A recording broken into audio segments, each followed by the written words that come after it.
Welcome, ladies and gentlemen, to Recency Bias Radio, where no one is safe from criticism. I am your humble host, Dave Smith, Pretty Boy Smitty, Protocol Paul, Pearl Game, Ultra, Smith Dog Trill, all of the above on that ISAT test and at ACT. You know what it is. And we are here tonight for the 12th rant of Celebrity Big Brother US Season 2. I'm on my way to YouTube right now to make sure y'all can hear me in the live chat. Okay, let me make sure y'all are here, because right now it seems like my stuff is tweaking on my end. Give me 1 second, ladies and gentlemen. Ladies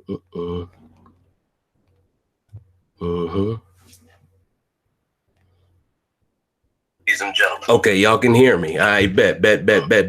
Hey, by the way, Ghost, am I good? Camera up a little bit? All right, is that good? We Gucci? Because I'm about to unleash, ladies and gentlemen. Tonight, we're going to discuss tonight's episode. And there is a reason why this episode is entitled Keep That Same Energy. Towards the end, ladies and gentlemen, we are going to expose a YouTube clout chaser for who he is. And he knows who he is. But for this episode, we will refer to him as Death Row C.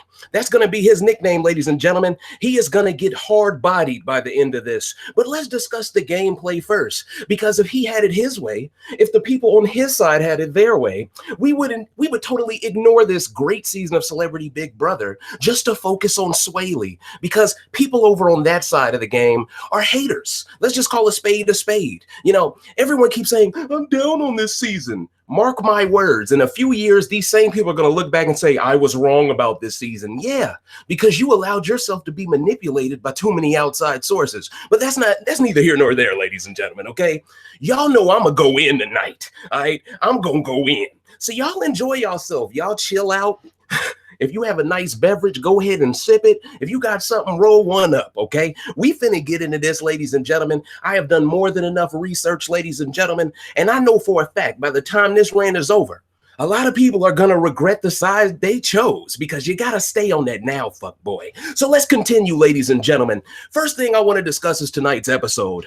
I'm very happy that production is telling this story from Candy's perspective. Why? Because usually production doesn't give black players the benefit of the doubt or the credit. They usually give them semi-credit, but not most of the credit. Tonight they had to give her the credit, ladies and gentlemen. Spoiler alert, Ricky Williams has been taken off the block by Tom Green. Yes, I'm not talking another language, ladies and gentlemen. Oh, and by the way, quick disclaimer. In Chicago, there is up to 45 miles per hour winds tonight. So if you hear some random or something as I'm talking, just understand it's banging against the crib, coach. I really don't have no control over it, but I just want to explain that early. That way, y'all be like, what's that sound? Y'all know what that sound is. But yes, so ladies and gentlemen, I am very excited about Candy. Queen Candy, okay? Goddess Candy. You know, she is becoming the perfect partner in crime. But let me not say partner in crime, because people in this community like to frame black people for stuff they didn't do. So let me just say partner in the game. See, because people will take that and they'll go, oh, that's a confession. That's how y'all reach these days. But let's continue, ladies and gentlemen. I am very excited to discuss this game. I'm very excited because I told you all this game would be interesting, didn't I? Once we started to see a lot of things we don't normally see happen one by one, it was a quick indicator that this season is going to be one of the few seasons of all time that will ever go this way. I'd argue we need to love this season while we got it, because we might not ever get one like this ever again. You know, I don't want this time to go. I wish this shit was 90 days now, but looking back on it, if there was that much time, it would be too much layoff time, and then the black people would be screwed over. So maybe it has to be this fast for us to be successful. But the edit is actually telling how things happen on feeds for only the second time now in the edit on this show. Well, on this season, I mean. The only other time that I believe they told the truth was when they showed Tamar and Candy plant the seeds of wanting to backdoor Natalie, aka Eva, aka Nim, whichever name you want to go with.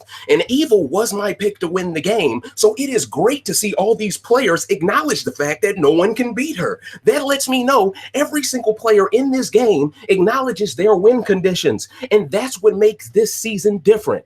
All these other standard seasons that most people act like are legendary seasons, let's be honest, when we get to the final 7, there isn't 7 people who could win the game in 7 different ways. Usually, there's about 2 GOATs and 5 people who can win.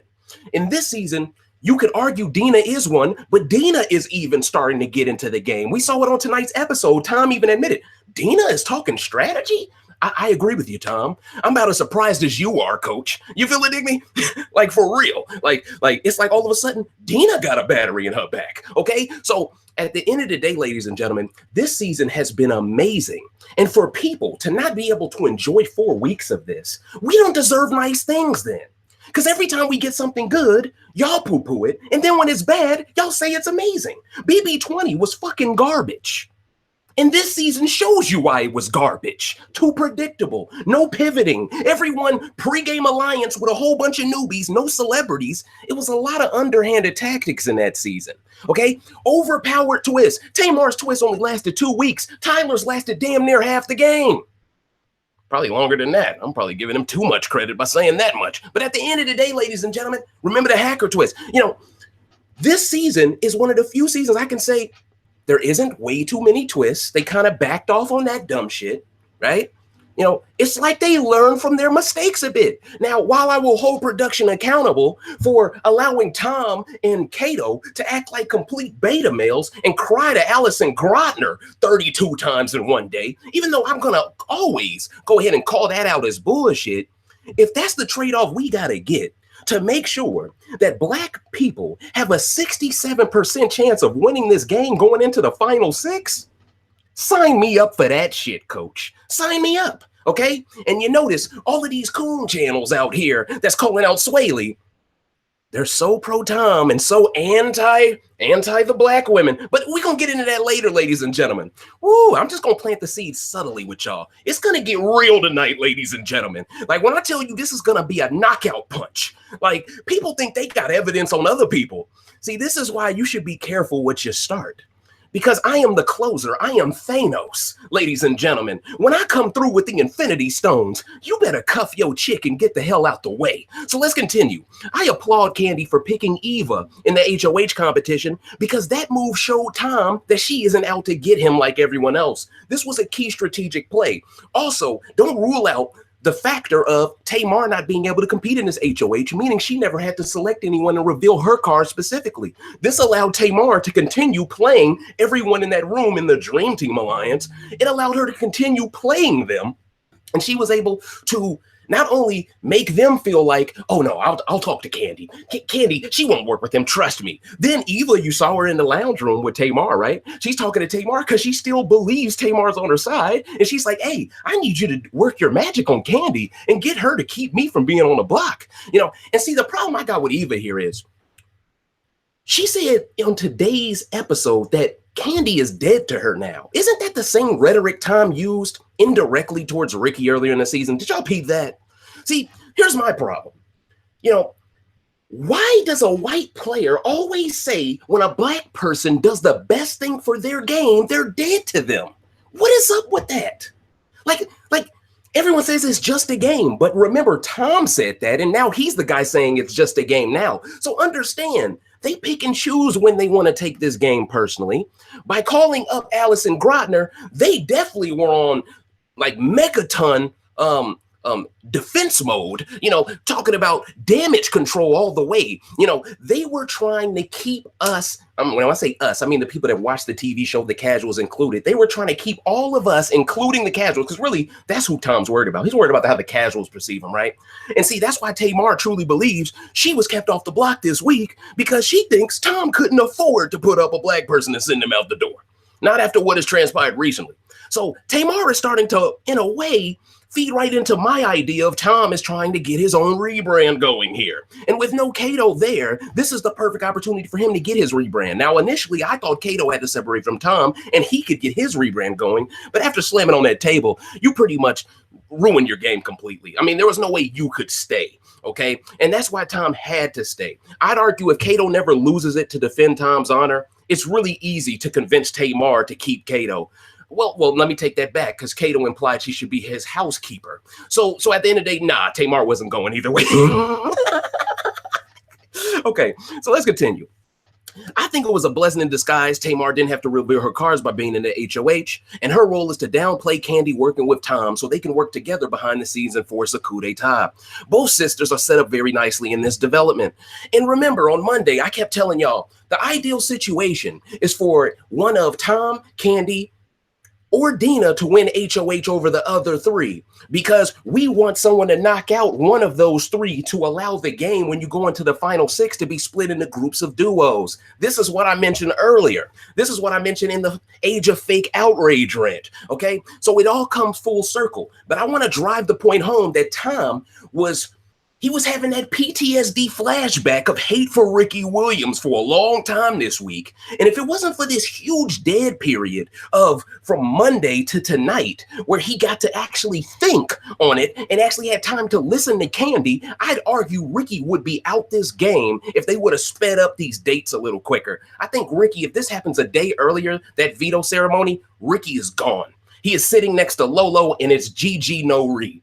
But because he had that extra day with Candy to plant said seeds, and we got to give Ricky some credit. I'm going to talk about this on the feeds, but he did some shit with Dina that was a little X-rated. I'm just being honest. Okay, now I'm not trying to, my head ain't in the gutter, ladies and gentlemen. I'm just saying he did one of those healer massages where you put his hand on your lower abdomen type stuff.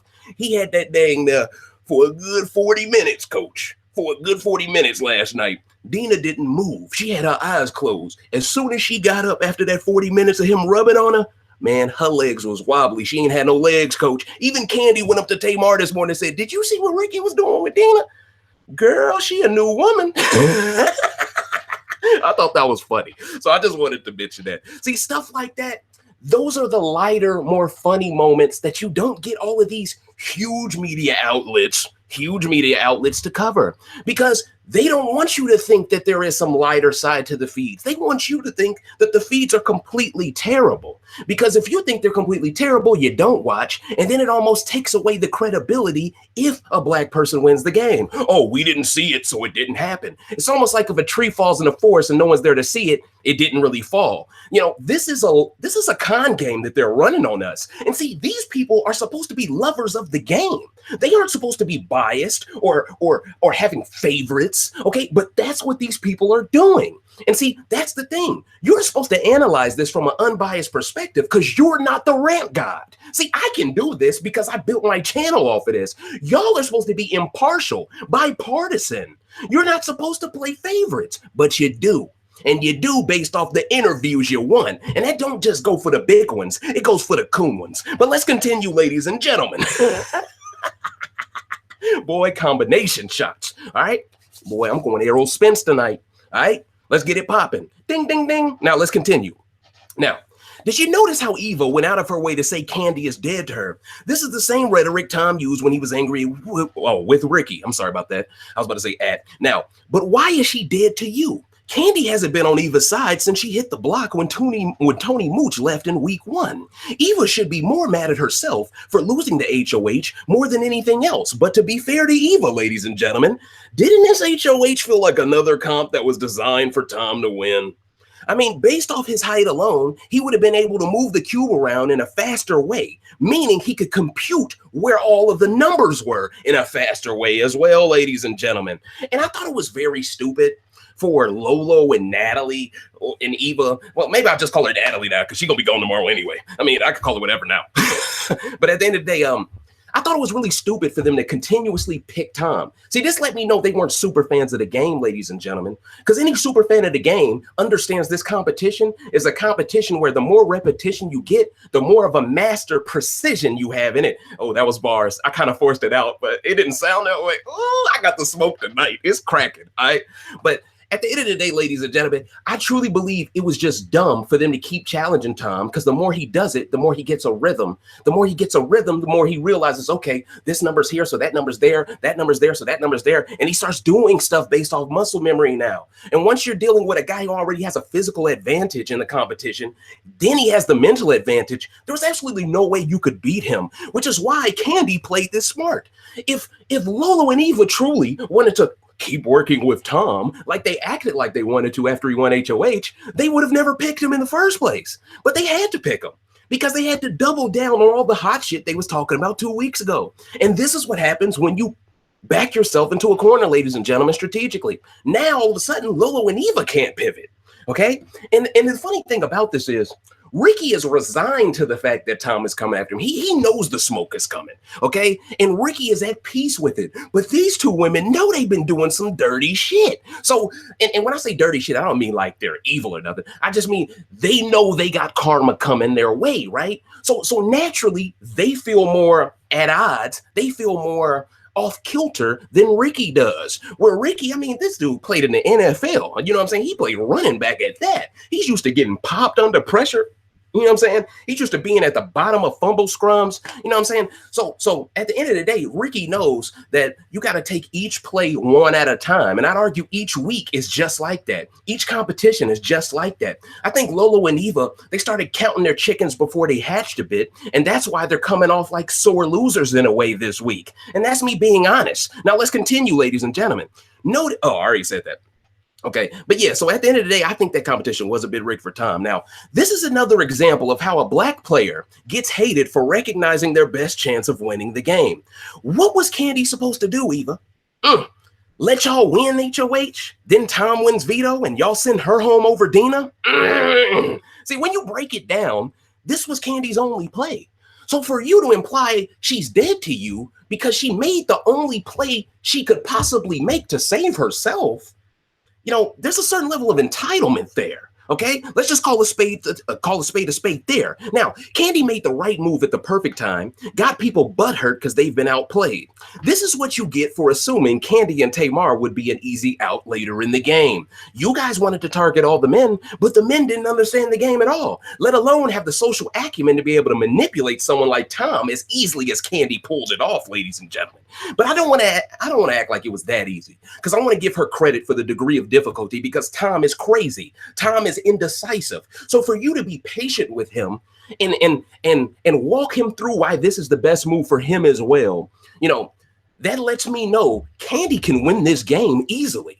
She can win this game easily, because I think the alumni are watching her and they're going,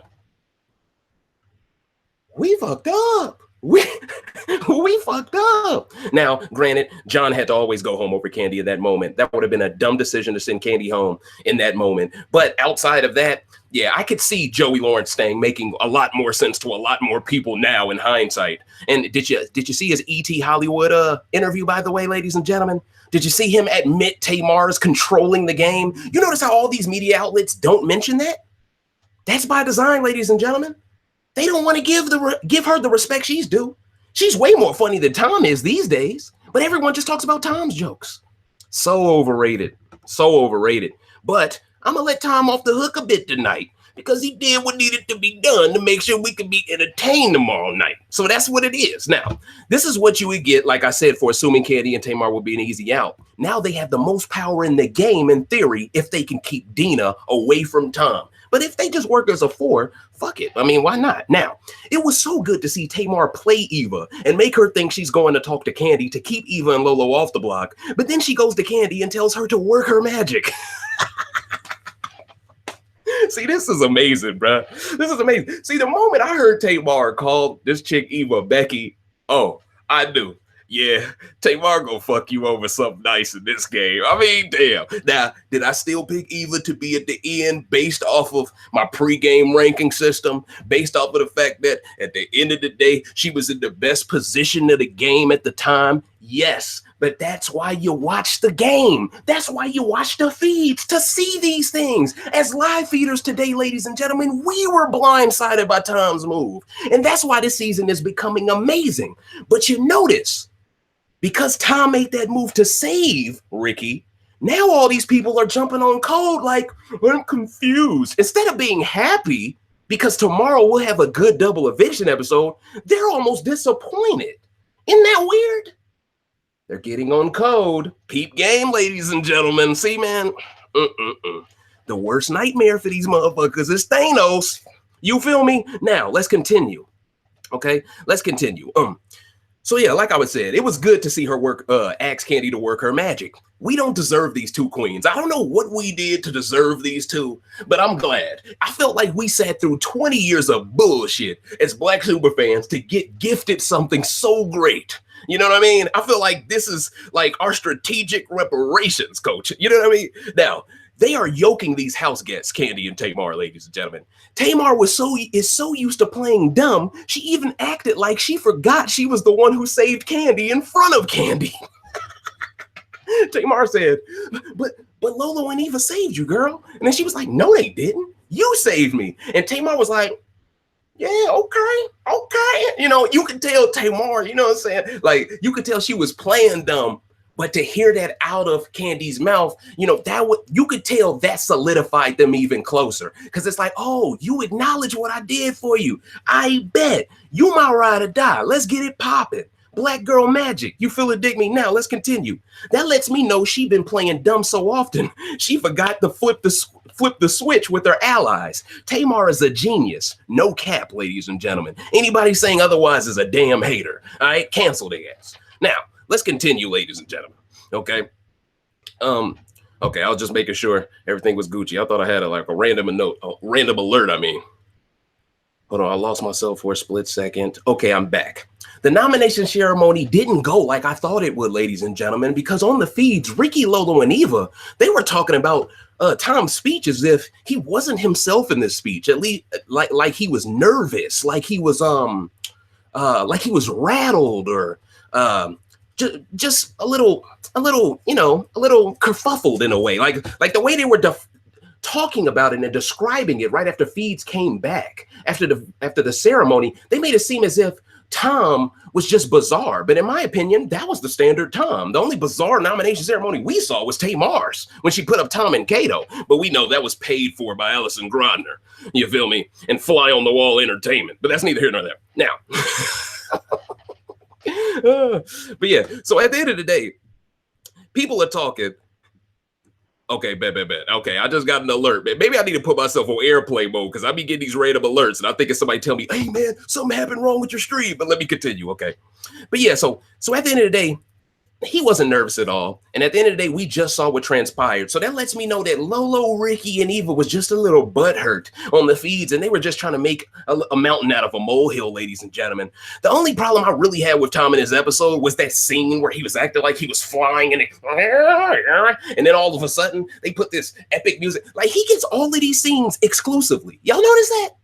No one else in this game, even during their HOH reign, has gotten these montage clips. These are AFP clips, ladies and gentlemen.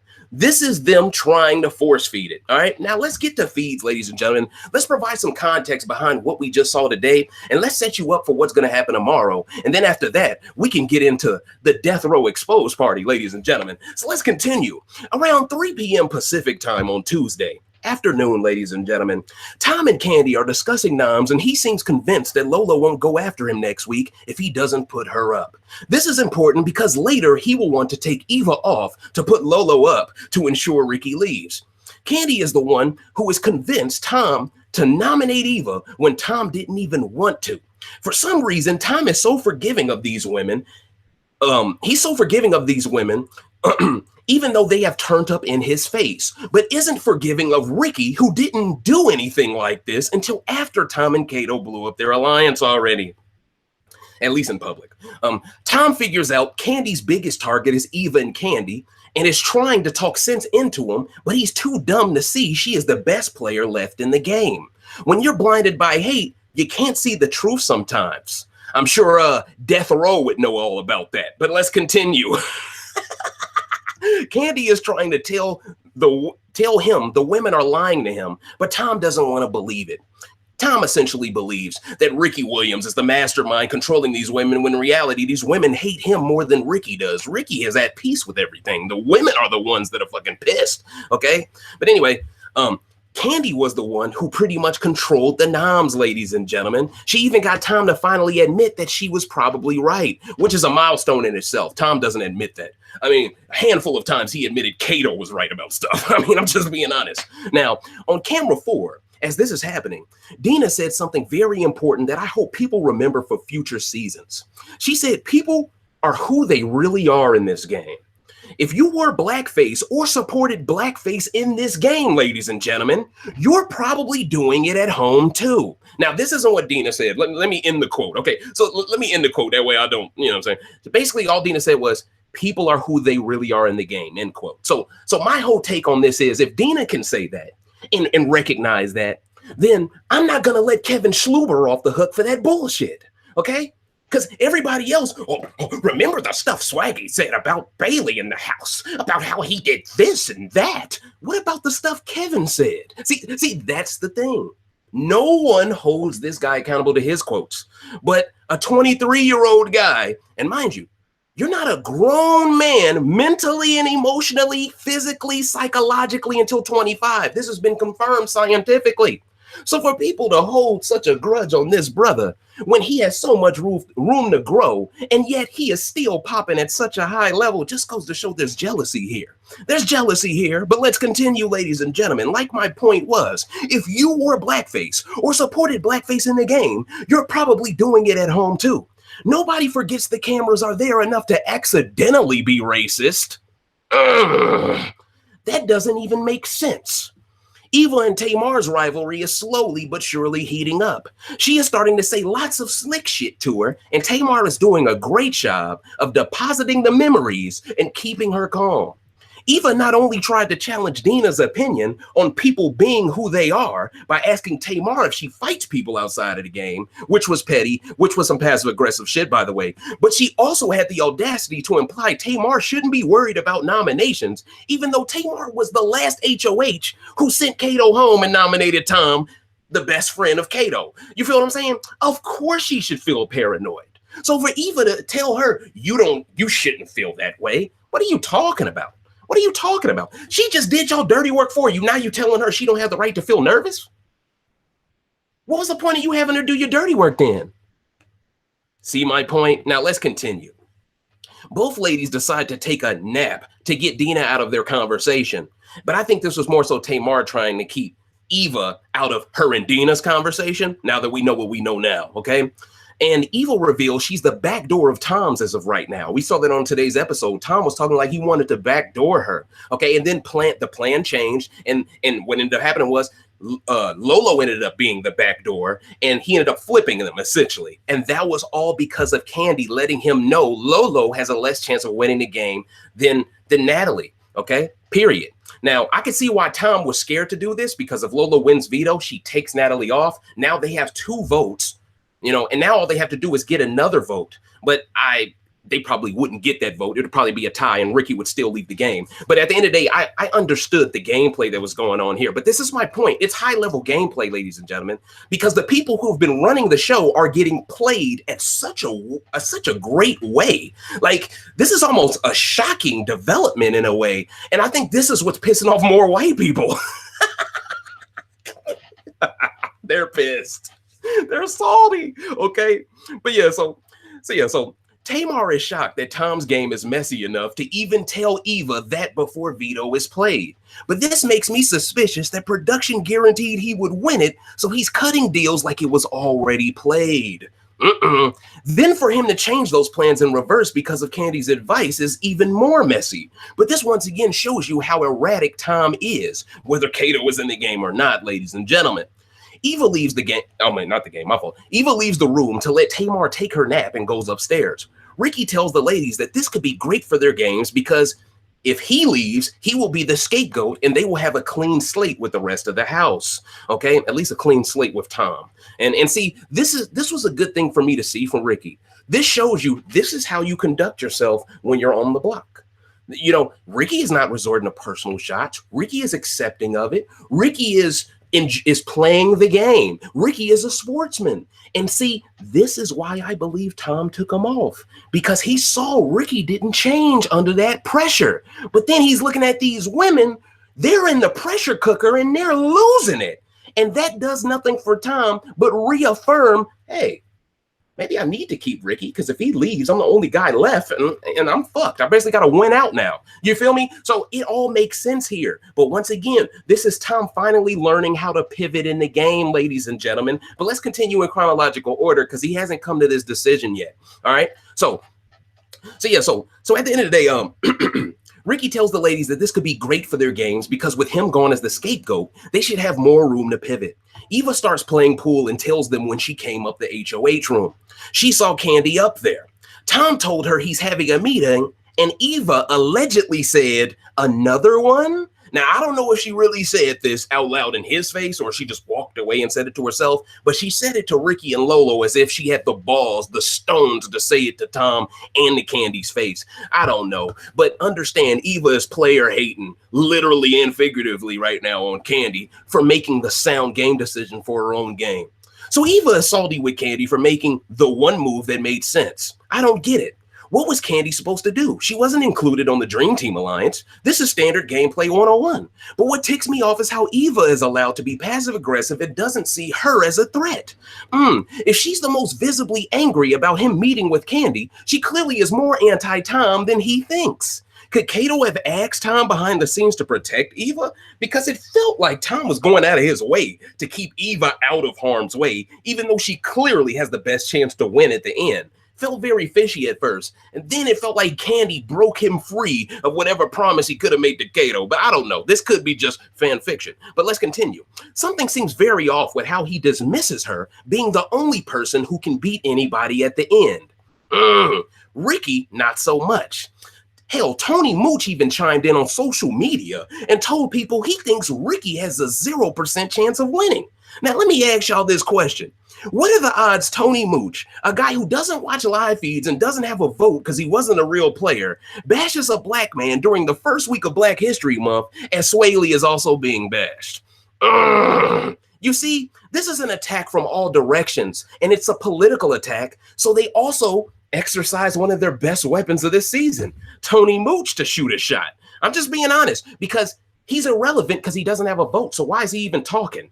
You feel me? Like, I thought you were in Switzerland somewhere handling big business. Now you're talking about Ricky Williams? You feel what I'm saying? Like, why are you even mad at Ricky? And you got to connect the dots here. Who was Tony Mooch aligned to? Kato and Tom. You see that? There we go. You know, and I'm sure he feels like he got egg on his face now because Tom just saved Ricky. So now it's like, damn, I just showed that I hate Ricky, but Tom kind of doesn't hate Ricky now. Well, you played yourself, coach, just like a lot of these other channels. Now let's continue. People say don't bring up race, but they selectively choose people that don't look like them to root against. Ask yourself, how many of these white channels ever stand a black player? Outside of Brent Walgamot, I have not seen, let's be real, I ain't not seen any real predominantly white channels really support black players, really. So I'm going to give Brent a shout out because I rock with Brent Walgamot, all right? Then ask yourself, how many times do they pick the same archetype of white men to be champion? Well, to champion, I mean, in the game. This shows there's no self-growth in the coverage of these other channels. Year by year, they refuse to understand the black lexicon, then judge black players from that limited knowledge. It's rigged coverage, to say the least. Oh, we breaking it down tonight. We breaking it down tonight. See the imposters, they're not going to be able to keep up with this speed. Eva is pissed because Tom is avoiding her. Ricky thinks not running to kiss Tom's ass will keep him overthinking the game. And Lolo is so pissed, she's finding it hard to focus on chess with Ricky. Ricky is pleading to the women to let him go out now because if the two of them get Tom out, they can't lose the game. Ricky seems to have found peace and equilibrium in his fate of leaving the game. And while some people don't like this because it seems like a black player is trying to give up, I don't mind it in this instance because Ricky was the one who made the first big move of the game. He served his purpose, and in the end, he probably would have never got the votes from any of the white men at the end anyway. Okay, that's 4 votes off the top he probably wouldn't have, but at least he isn't crying to producers like a bitch. Yeah, let's talk that hot shit. See, y'all want to talk, he's a quitter. What about the guy that ran the Grodner? You'll defend him to the end of the world. But this guy, he laid on his sword for women. He's a gentleman, but I hate it. I mean, reach. Let's continue. Ricky in the end was the same person on the block that he was off of it. Tom, not so much, ladies and gentlemen. I find it funny how people call Ricky's game boring, but Tom would be just as boring if there was no Ricky to hate. Ooh, I mean, facts. If there was no big bad black man for Tom to oppose, He wouldn't even be pushed this harder to edit, but let's continue. If you love this Tom, you can't dislike this Ricky. A villain is only as good as the hero he faces and vice versa. Tom walks upstairs stressed as hell, and Ricky even mentions it to him. Ricky tells him to relax and enjoy his HOH. See, this is what Tom and Kato didn't have the integrity to do, ladies and gentlemen.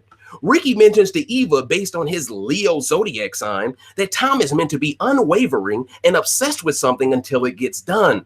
So he's truly breaking down this person as a human being, the psychology of it all. He said he could see it in Tom's eyes that he's stressed because he's trying to lie about not knowing what to do when Ricky already knows that he's throwing him up, and he's just deciding between one of Lolo and Eva to be the pawn. Ricky wants the women to focus on this next HOH, which was very smart because it will be a double on Friday. Now let's get to Wednesday's feeds, ladies and gentlemen. Yesterday, I find it very suspicious that now when Tom is finally getting his chance to get Ricky out, now his fans want to finally admit he has a personal problem with Ricky. You notice that? They waited until it felt like it was set in stone Ricky was going to be going home. Then they admitted, okay, Tom does have a personal problem with him. Then all of a sudden when he saves Ricky, then they come back and say, see, he never had it. No. You can't say, you just said he had a personal problem 2 days ago. No. You're not allowed to come back and then say, oh no, I was wrong. Now, see, that's that revisionist historian shit, coach. No, stand on your words, coach. Stand on your words, okay? I've been speaking about this for how many rants now, ladies and gentlemen? This just goes to show you how overrated these other channels' analysis of the game truly is. It took them 5 weeks of gameplay to see what I saw in 3 days of feeds. Let me flex. I'm flexing for the feeds. Fuck it. It's almost like they didn't want to hold their great white hopes accountable until a black person was guaranteed to leave the game. Oh, that's problematic in itself, ladies and gentlemen. Then after doing further digging, I found out Tom is selling shirts of his own to help a friend with cancer. What are the odds this is happening at the same time as the Kevin Schluber controversy? Now, I'm not saying these shirts that he's selling is the proceeds are going to Kevin, but the timing of this looks real weird, big brother. It looks really weird. I don't believe in coincidences. What are the odds the distractions of the Kevin Schluber conspiracy come into play at the exact same time Tom gets his way with production while targeting a black man out of jealousy and while Kevin stands target black people out of jealousy? Oh, connect the dots, Dave. Connect the dots, okay? This is organized chaos, ladies and gentlemen. I also find it suspicious that Candy got up to second place on Jokers around the same time all the racists stopped watching the season. Oh, talk that hot shit. As soon as y'all quit watching, a black person made it to second for like the first time in like 6 years. You see what I'm saying? Nah, B. That happened because the racists quit watching, which exposes that website completely. You know, and see, my opinion on this is they stopped watching to attack Swaley, and that's how Candy shot up. But that's neither here nor there. Let's continue, because I don't believe in coincidences once again, ladies and gentlemen. This won't be a sign of things to come, though, in BB21, because there will be a clean slate.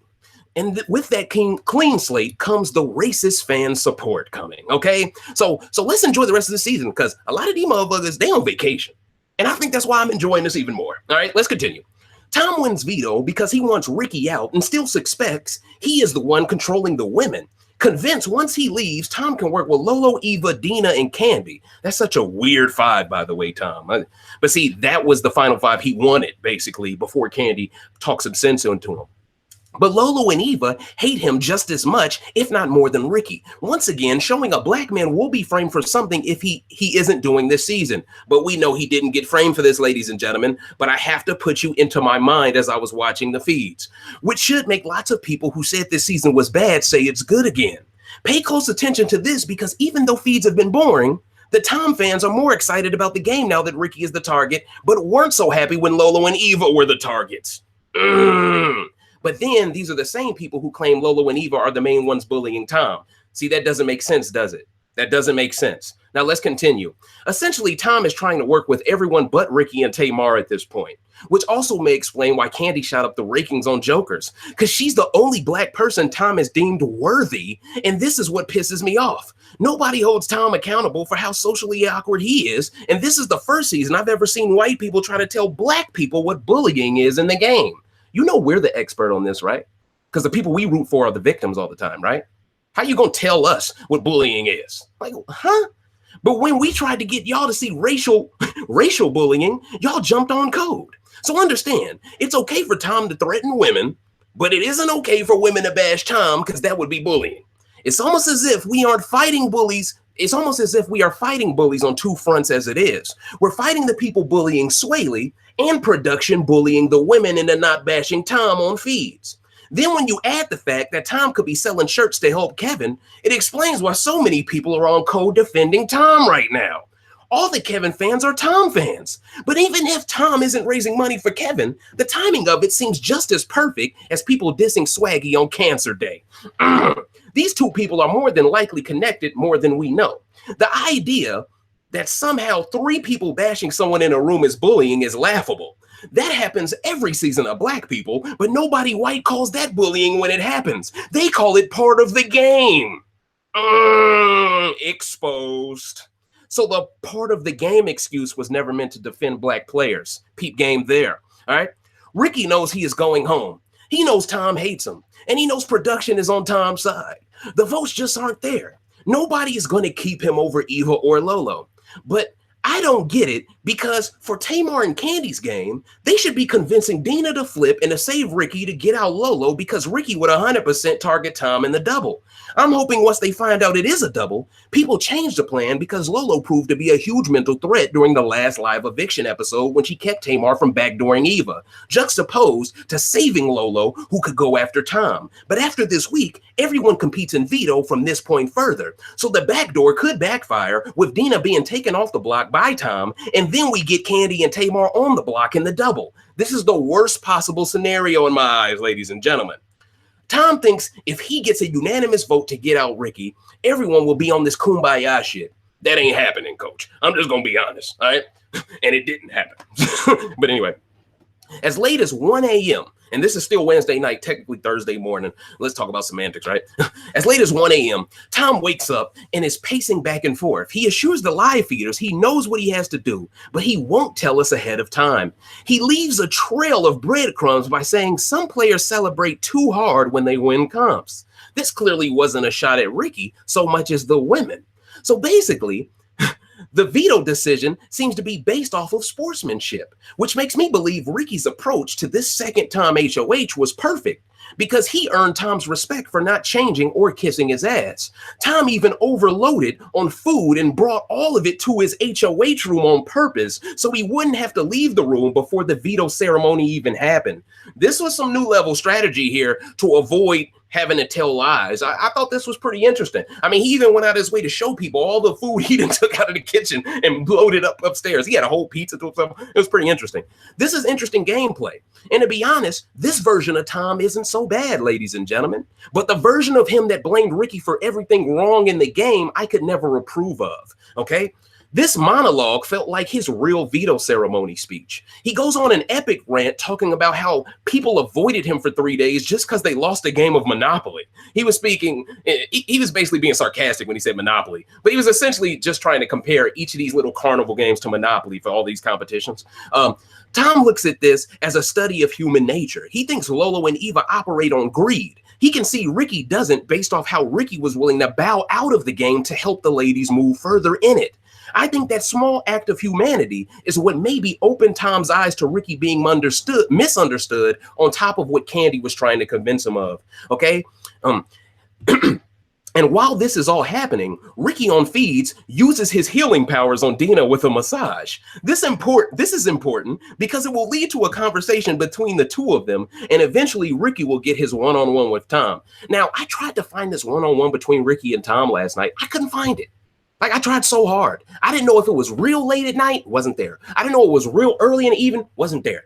But Dina kept saying that she talked to Ricky right after he spoke to Tom, but I never could find that conversation. So maybe it was something they hid from the feeds to put on the episode to finally make sense out of how Ricky got saved when he was in the HOH room. But I'm sorry, ladies and gentlemen, I can't provide you any context on what that conversation included. But from what Dina said, Ricky essentially just told her, hey, I went in that room and I basically told him, like, hey, man, you got to do what you got to do. And he basically just told him, don't rule out working together in the future. And at the end of the day, Ricky just made it seem like he went up to Tom and he just, he just gave him the spiel. You know what I'm saying? He was real with him, and I think Tom respected it. And I think this had to have happened before Tom went to bed and woke back up at 1 a.m. because he was 100% sure of what he was going to do with the veto by the time he woke back up. So if one of y'all know what happened on feeds, can you provide the timestamp to the chat? Because I couldn't find it. All right. So that's my answer to that. So yeah, like I was saying, at the end of the day, Ricky gives her this massage. It leads to a one-on-one with Tom, yada, yada, yada. But Dina, after this massage, she becomes such a huge fan of Ricky Williams, man. I think he turned her on. No cap. Tom doesn't trust Kandi over Dina because Kandi told Tamar too much information, and Tamar blew up on him.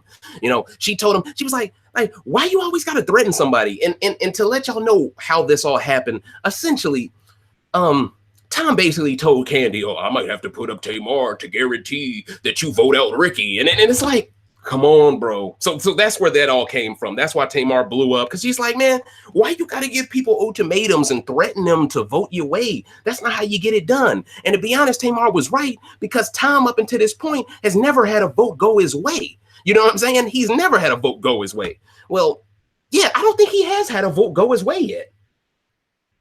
Well, maybe the Kandi and Joey one went his way. Yeah. Maybe that one went his way. But no. That was his HO. Yeah, that was his HOH. He wanted Joey gone by the end of that week. I remember that, because the people on the other side, Lolo and Eva, wanted Joey to stay. Yeah, exactly. That's how that happened. Okay. Tom begins showcasing all of his favorite foods, calling it the snack club. He even starts flexing by saying he's won more comps than Lolo, Eva, and Ricky combined. Now, this is the time I want to see. Talk that hot shit. Okay. He's talking that hot shit. That's what my notes say. I was ahead of it. Anyway, he says he doesn't want to speak to anyone because he wants them to sweat. The irony behind this is he's using Ricky's tactic against Ricky's allies. Interesting here. Showing me he is learning something from his obsession with Ricky. Okay? I think Ricky being such a healer to Dina was no doubt strategic. He gave her damn near a whole hour of massages, and she ain't have no legs afterwards. Usually he gives you about 10 minutes and keeps it moving. He used his forbidden jitsu to stay in the game, coach. That's passion if I ain't ever seen it before. I'm just keeping it a buck tonight. All right, ladies and gentlemen, let's get to Thursday's feeds. Let's get today. Okay, Thursday morning, everything seems standard. Ricky is in deep thought on his bed. Eva and Lola are pacing back and forth, feeling a little nervous, but still feel somewhat okay with Ricky as the target because he's reassured them he's okay with going home. And Tamar is trying to sneak a quick nap in like she likes to do. But Tamar also is faking like she's sick as well. Tamar does a lot of low-key, just Godfrey stuff that I'll be like, yo, she is truly a super fan. She knows all of the subtle moves to make to be privy to information that you shouldn't be privy to, and work your way into alliances with people that still low-key hate you, but low-key still need you. It's marvelous, the type of gameplay I'm seeing from her. Like, really. But Tom clearly is contemplating how this game is going to shake down. Up until this point, everyone believes he is using the veto on Natalie to throw up Lolo, from the players to the live feeders. Kandi is then the only person up around 11 a.m. Everyone else is still in the bed for the most part. She eats brunch alone as she waits to be accompanied by other players in the kitchen. Dina joins her and gets some coffee going. A few minutes later, Tamar is speaking to the rest of the dream team, and it's very visible how comfortable the women are right now. None of them seem nervous for this impending veto ceremony all of a sudden, almost as if they know, even if he might use the veto, they still don't really believe he would ever take off Ricky, okay? They still have some reassurance knowing, man, this dude really hated him a couple of weeks ago. There's no way he takes him off. And to an extent, I'm thinking there's no way he takes him off. Everyone is saying the same thing up until this point, okay? Up until about 11 a.m. on feeds, ladies and gentlemen, earlier today. Now, at 11:20 a.m., Dina is talking to Kandi in the bedroom, and they both agree Lolo and Eva's actions have exposed the line in the sand that has been drawn. Dina defends Ricky's honor over the other women to Kandi, which is great to see, because a woman can size up a woman faster than a man can.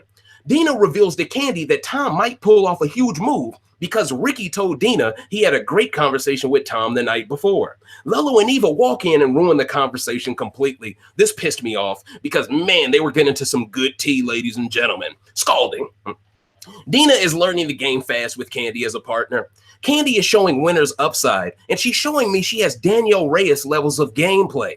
Black Widow levels, okay? Because both her and Dina managed to completely fool Lolo and Eva and keep them off the scent to what was about to happen.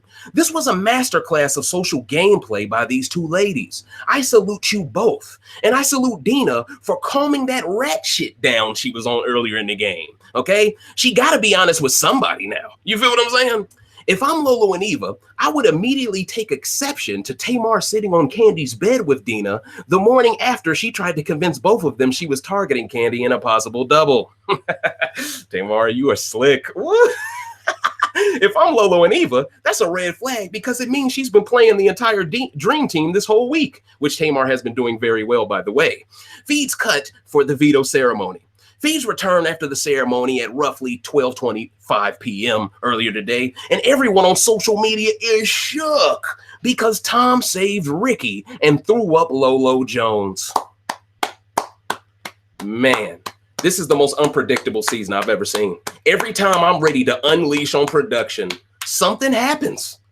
Something happens.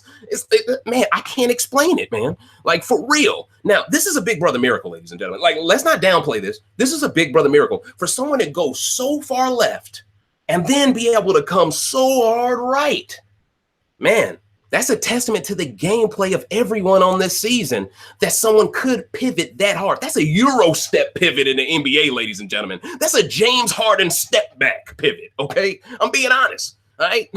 Like, for real. That's damn near traveling, coach. Now, the speech has Lolo pissed. I'm thinking he included the stuff he said about the ladies being poor sports in it because Lolo is big mad. Allegedly, Tom got into a laser focus right before the veto ceremony and his entire persona changed. The women are trying to look at the bright side that at least Tom has changed from the person who used to be obsessed with Ricky. I guess in his speech, he mentioned how he'd rather see Ricky off the block than for him to send Ricky home this week and win the game. That's an interesting statement, Tom. Very interesting. It feels a bit like a rebrand here, Tom, but I'm happy you made the right decision, so I'm not going to nitpick right now. Lolo seems mad at Ricky because he's off and is telling her to relax because he's off the block and is telling her to relax and come back to the same inner peace she had before she was backdoored. Feeds cut as Lolo begins throwing production under the bus, talking about how I don't care what they say to me in the DR because I was telling them earlier today. Feeds cut.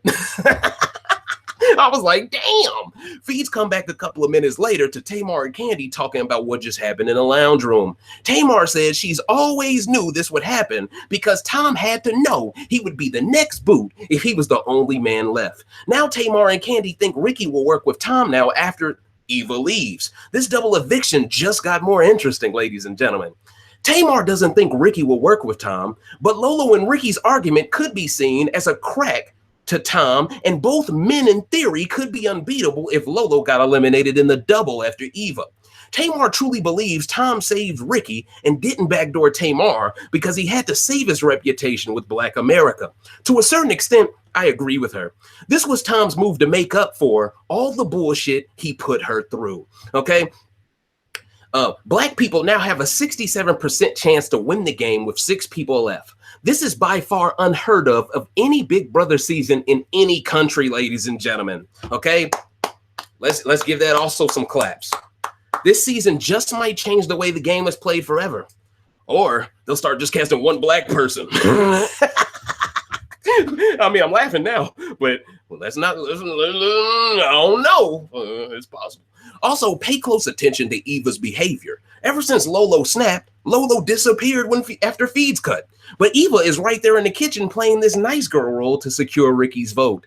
Very important to peep this. This is why she's a bigger threat than Lolo. Her game isn't emotional, and that's why Dina, Candy, and Tamar are getting her out this motherfucker, because she will win the game sitting next to anyone. This has been another week in this legendary season where each individual player sees their win conditions and goes after it. Lolo is mad Ricky told her she doesn't have the right to be frustrated, but he said that same thing to Candy when she was a pawn, and Candy did a great job of reminding Lolo Ricky said that shit to her. I'm glad Candy said that. She said it in a nicer way to Lolo, but it was like, hold up, girl. You feel me? He said that shit to me and you ain't defend me, okay? So take that shit on the chin. I like to see that out of Candy, all right? Real talk. You feel me? Lolo is campaigning hard, but doesn't know she doesn't have to. She doesn't have to. Candy basically tells her Tom put her up because he knew the women would vote out Eva. This makes Lolo feel better, and she begins to take it easy. If Ricky makes the end after this, y'all do know his Jedi mind trick of not caring if he leaves may go down as one of the best reverse psychology moves of all time. This is what Dustin tried to pull off in BB-8 but got blindsided for. And Massagegate is a real thing because even Candy told Tamar about how Dina felt like a new woman after last night. I've never seen a guy hate a guy so much and then save him like this without their beef being something orchestrated to fool the entire house. Maybe Tom is a good player after all, because my perspective has always been his dislike for Ricky is what's limiting his gameplay from getting any better. Now Tom is showing us he knows how to pivot, which is helping the entertainment value of the feeds by miles now, okay? Something tells me that Tribe Called Quest album he's been listening to maybe awakened him a bit with his third eye, and he decided he can't send a brother home and then bump Fife Dog afterwards. I'm just being real. R.I.P. by the way. Credit for this move should 100% go to Candy, though. I would have never thought Goddess Candy would be this much of a social threat. I thought when Tom said Eva is Candy's Ricky, he would save Eva and get her to target Candy later in the game. But Candy driving the point home that no one can beat Eva is what swayed him in the end. Even Ricky mentioned this is the first time they've seen the real Tom during that veto speech. I can't wait to see this on Friday's episode. So now, ladies and gentlemen, it is time to expose Death Row B. Let's get it popping, all right? Let's get it popping, all right? I hope you guys are set up for Friday, and we're going to continue, all right? Let me just make sure y'all can still hear me real quick. I just want to make sure y'all can still hear me, because what I'm about to do, I'm just letting y'all know, I'm about to expose somebody that think they... Oh, yeah, y'all can still hear me. Let's go. Let's go. I'm ready, all right? This is why you need to watch who you fuck with, especially when you damn near 40 years old and you a damn coon. I'm finna go in, all right? Now let's keep it all the way a buck tonight. Let's start off slowly because there's been an update involving Faisal in all of this, ladies and gentlemen. So this is going to be an Age of Fake Outrage Part 2, a continuation, because this is an ongoing investigation. All right, let's get it popping. All right, let me give me a swig of water. All right, let's go. Faisal and Swaggy fell out over this goofy-ass controversy. And while it's so easy to point the finger at Faisal, I won't just yet. Why is that, Dave? Follow me. I'm pointing the finger at the Schlubers and at Haley's family. Oh, here we go. Think about this for a second, ladies and gentlemen. Faisal is with a white woman. But I have sources telling me that they haven't really been an item since BB20 ended and were lying to anyone they could to make appearances and help them make money. Now, I'm mentioning this only to let y'all know that can we truly trust Faisal's motivations if he's over here lying to the public about a relationship that ain't even popping no more? Let's continue. So it makes sense for everyone to convince Faisal to give the money to Kevin because Faisal deep down feels like he has to prove he deserves this white woman, Haley. Also, don't rule out the pressure, Faisal probably was feeling from his mother, who is white as well, to give this money back. All of these things are at play here. And I'm not disrespecting Faisal's mother. I'm not disrespecting Haley's family. But all of these things contribute to why he feels like he's got to do this for his own public image. So I'm going to give you the full circle grasp of this. See, all these other people, they give you a biased perspective, but they don't look at a 360 view because all they thinking about is their channel's views. I'm talking about you. Now let's continue. Haley's family, according to my sources, have never approved of their relationship. Haley has even admitted to her family being racist in some circles. So it makes sense that Haley's family would work with Kevin's family to get on code here. Oh, continue, Dave. Dive deeper. All right, I got you. Don't worry, coach. Thanos is here. All right. If Faisal was with a black woman, he would be unbreakable and loyal to Sway Lee easily. But because he wasn't, he's the weakest link by default here in the chain. But that makes it confusing to me as to what is motivating Faisal here outside of public perception. Because my sources have also told me he was perfectly fine with the 60-40 split. But he's telling everybody he had no prior knowledge to how it was going to be split up. It's a lie, ladies and gentlemen. That's a lie. And he was even asking about how much money they made after the event. So Faisal isn't this guy who played no role in this like he wants you all to think. That is him throwing his man Swaggy under the bus. And I don't appreciate that. You stay loyal to your peoples because you became popping with Swaggy. Don't abandon him now. You feel me? You ain't even got Haley, coach. What do you gain out of this? Let's continue. He's simply folding under public scrutiny and bending the knee. Faisal tried to send Kevin's wife the money privately on Venmo behind Swaley's back. And by him doing this alone, it proved my point that Kevin is full of shit for saying he didn't want the money. And you know what all of the channels are saying? If they sent it back, Dave, clearly they didn't want the money. Shut your bitch ass up. There's hella GoFundMes right now for this motherfucker. There's no way they could have took that money from Faisal and then let someone raise it on GoFundMe, because then they would look like they were even more money hungry. Don't run that scam. Don't run that game on me. All right? See, they're not bringing up the GoFundMe shit because it doesn't fit in with their narrative. How do you allow someone to start a GoFundMe and it's some random person from Boston? How do we know this motherfucker Tim ain't one of the Schlubers in disguise? Ain't no picture of him. You feel it, dig me? Let me continue. Ooh, y'all finna get this work. See, y'all think we stupid, dog. And I even been told by a reliable source that allegedly the reason Kevin's wife specifically was exposed exchanging money with Faisal on Venmo is because Kevin can't own any credit cards because of his history as a drug dealer. Y'all didn't know that, did you? Uh-oh. Uh-oh. Uh-oh, how is David getting this information? Uh-oh, uh-oh. That other channel thought he had the inside scoop. Oh, it's gonna be a lot of shit on you later. Don't worry, wait on it, coach. And I know you're watching behind the scenes. Scary motherfucker. You feel me? Got all that hot shit to say in Orlando. Won't say it in nobody's face. We know you a beta male. Let's continue. Whether this is true or not, I will leave it up to you to decide. But either way, this would explain why it wasn't the daughter exchanging the money with Faisal. And it also explains why Kevin made such a big deal out of someone else paying for his plane ticket. He couldn't do it himself by law because he don't got no credit card. Everybody got a cell phone. You mean to tell me you couldn't just do it? All the money you got laying around. Come on, y'all. Come on. This is me exposing why he needed them to pay for the plane ticket. All right. And see, here's the thing. Why is no one asking these questions? Why is no one asking, how come this dude couldn't afford $300 plane ticket? How come no one's asking that question? Oh, he doesn't have to pay for it though, Dave. They didn't get paid yet at that moment that he asked for them to pay for the ticket. So if they ain't got that money yet, and see, that's the thing. They still got to distribute it to here, to there, to there. And see, there's people trying to count their money, but they're low-key doing jump cuts in their videos, trying to hide the fact that they realized that Swaggy was telling the truth about the money the whole time. I'm going to explain that later as well. But let's continue, okay? Also, I find it ironic that all these women in his family are doing the legwork for him. That way, he is never perceived as the one asking for the bread himself. And let's be real, Faisal is more likely to play ball if approached by a white woman because his mother and girlfriend, according to public opinion, are white. So it was also just strategic for Kevin to send his daughter to fire the first shots because it automatically made Haley's family believe Kevin over Swaley. Let's break that down. Haley's family are over here thinking, what if that was our daughter? Instead of thinking about Swaley are good people. See how quickly people jump on code? Let's continue, all right? Look, even the wife Kevin contemplated cheating on in BB19 is trying to get the money for him, okay? But then this all got exposed because there's a paper trail showing her sending the money back to Faisal with the quote, pay it forward publicly. She didn't know how to send it back privately. Ain't that a motherfucker?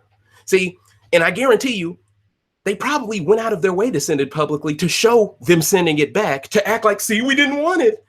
But y'all could have sent that shit privately. Y'all got daughters who know how to use social media perfectly. They could have talked you through that shit.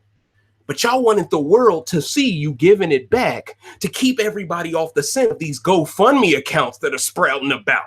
Yeah, I'm reading you like a book. Like, let's call a spade, coach. Like, I'm tired of the ignorance, the selective ignorance, all right? There's absolutely no way a family bitching about money could have the extra money to pay Faisal out of pocket. So common sense tells us they gave the money back because they knew how it would look for them to take it.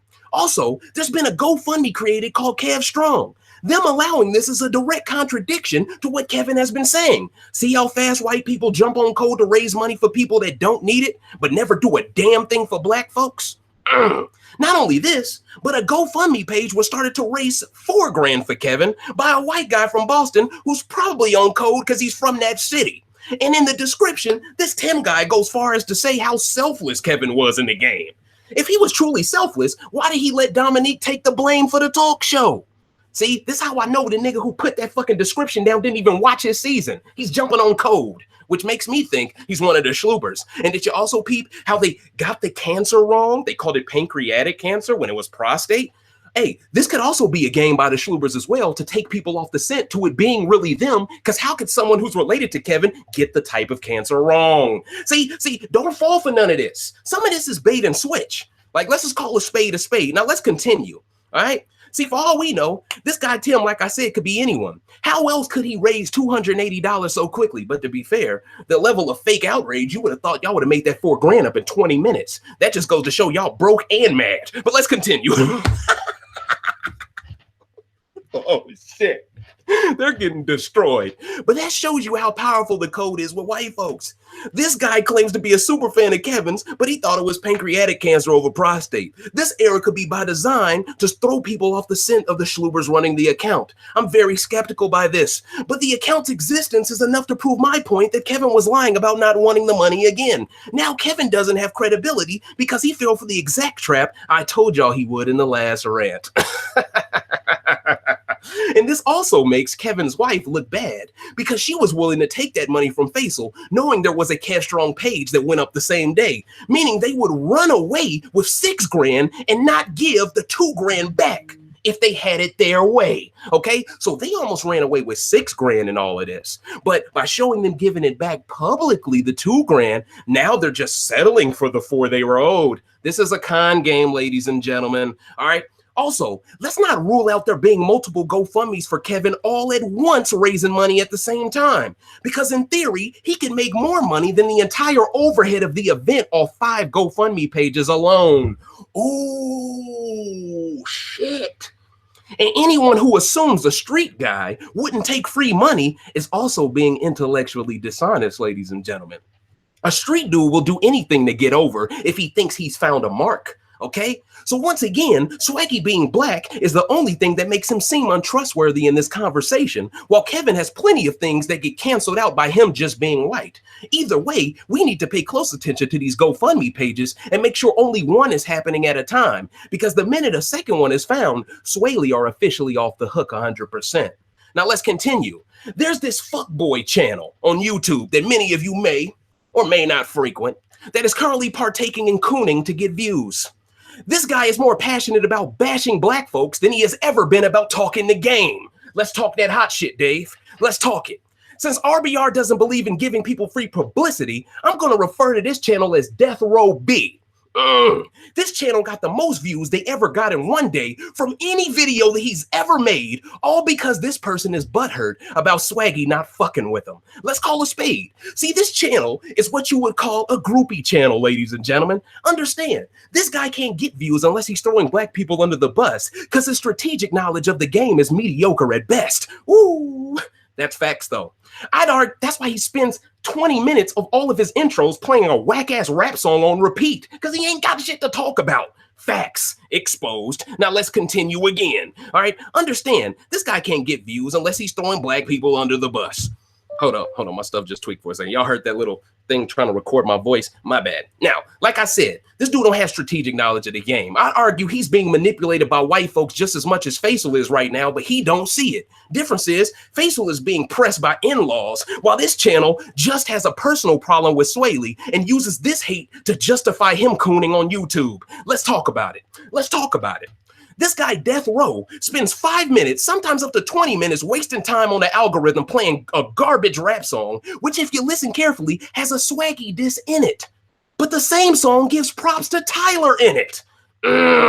Showing you Death Row's channel and agenda is at the beginning of each video he drops. He gets gassed from the shade towards Swaggy because Swaggy has the life this guy wishes he had when he was his age. Let's talk that shit. Let's talk that shit. This is important to note because this Sambo motherfucker is proud of the song even though he ain't even spitting the bars, okay? It's important to take note of this because this is the same motherfucker who rocked Swaggy's merchandise during BB20. Meaning this guy is butthurt because Swaggy won't come to his trash ass channel and help him pay off the shirt he paid for. Cheap ass.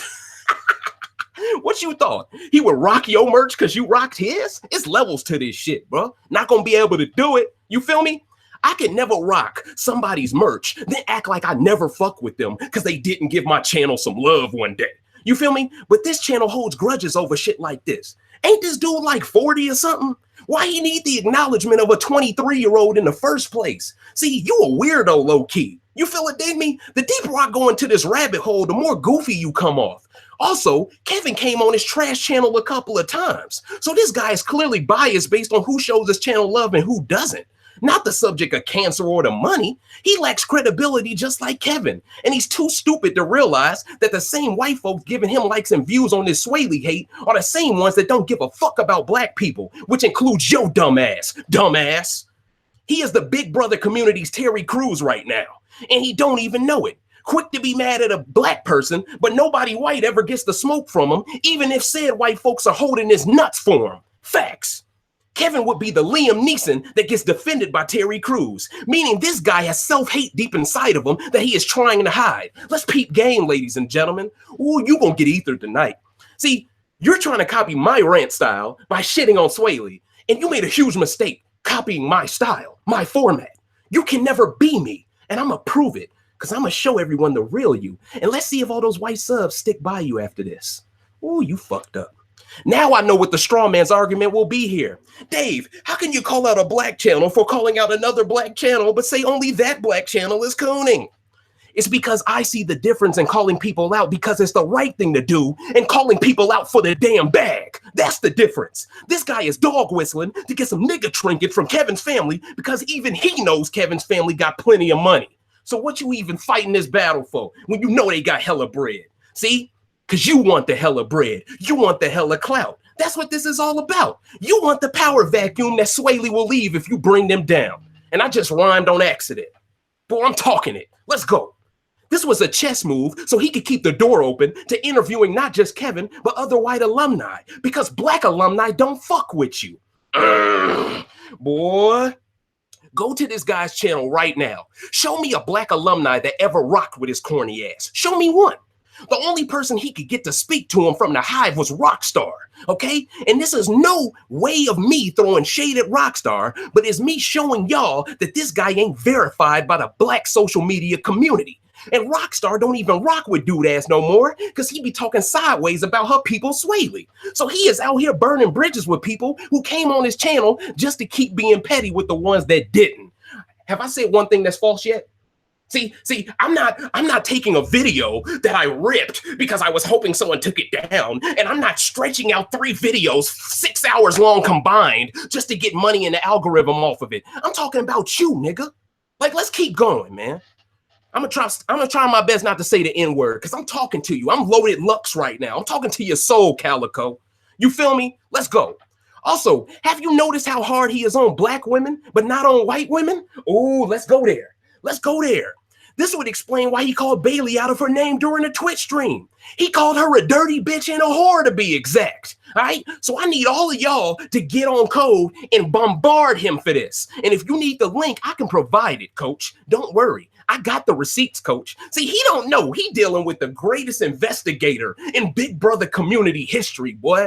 This is Thanos. This is recency bias radio. This is HBCU bred Dave Smith right here. Man, listen. You in the wrong weight class, coach. This is factual information. Check his last Twitch stream of 2018 if you don't believe me.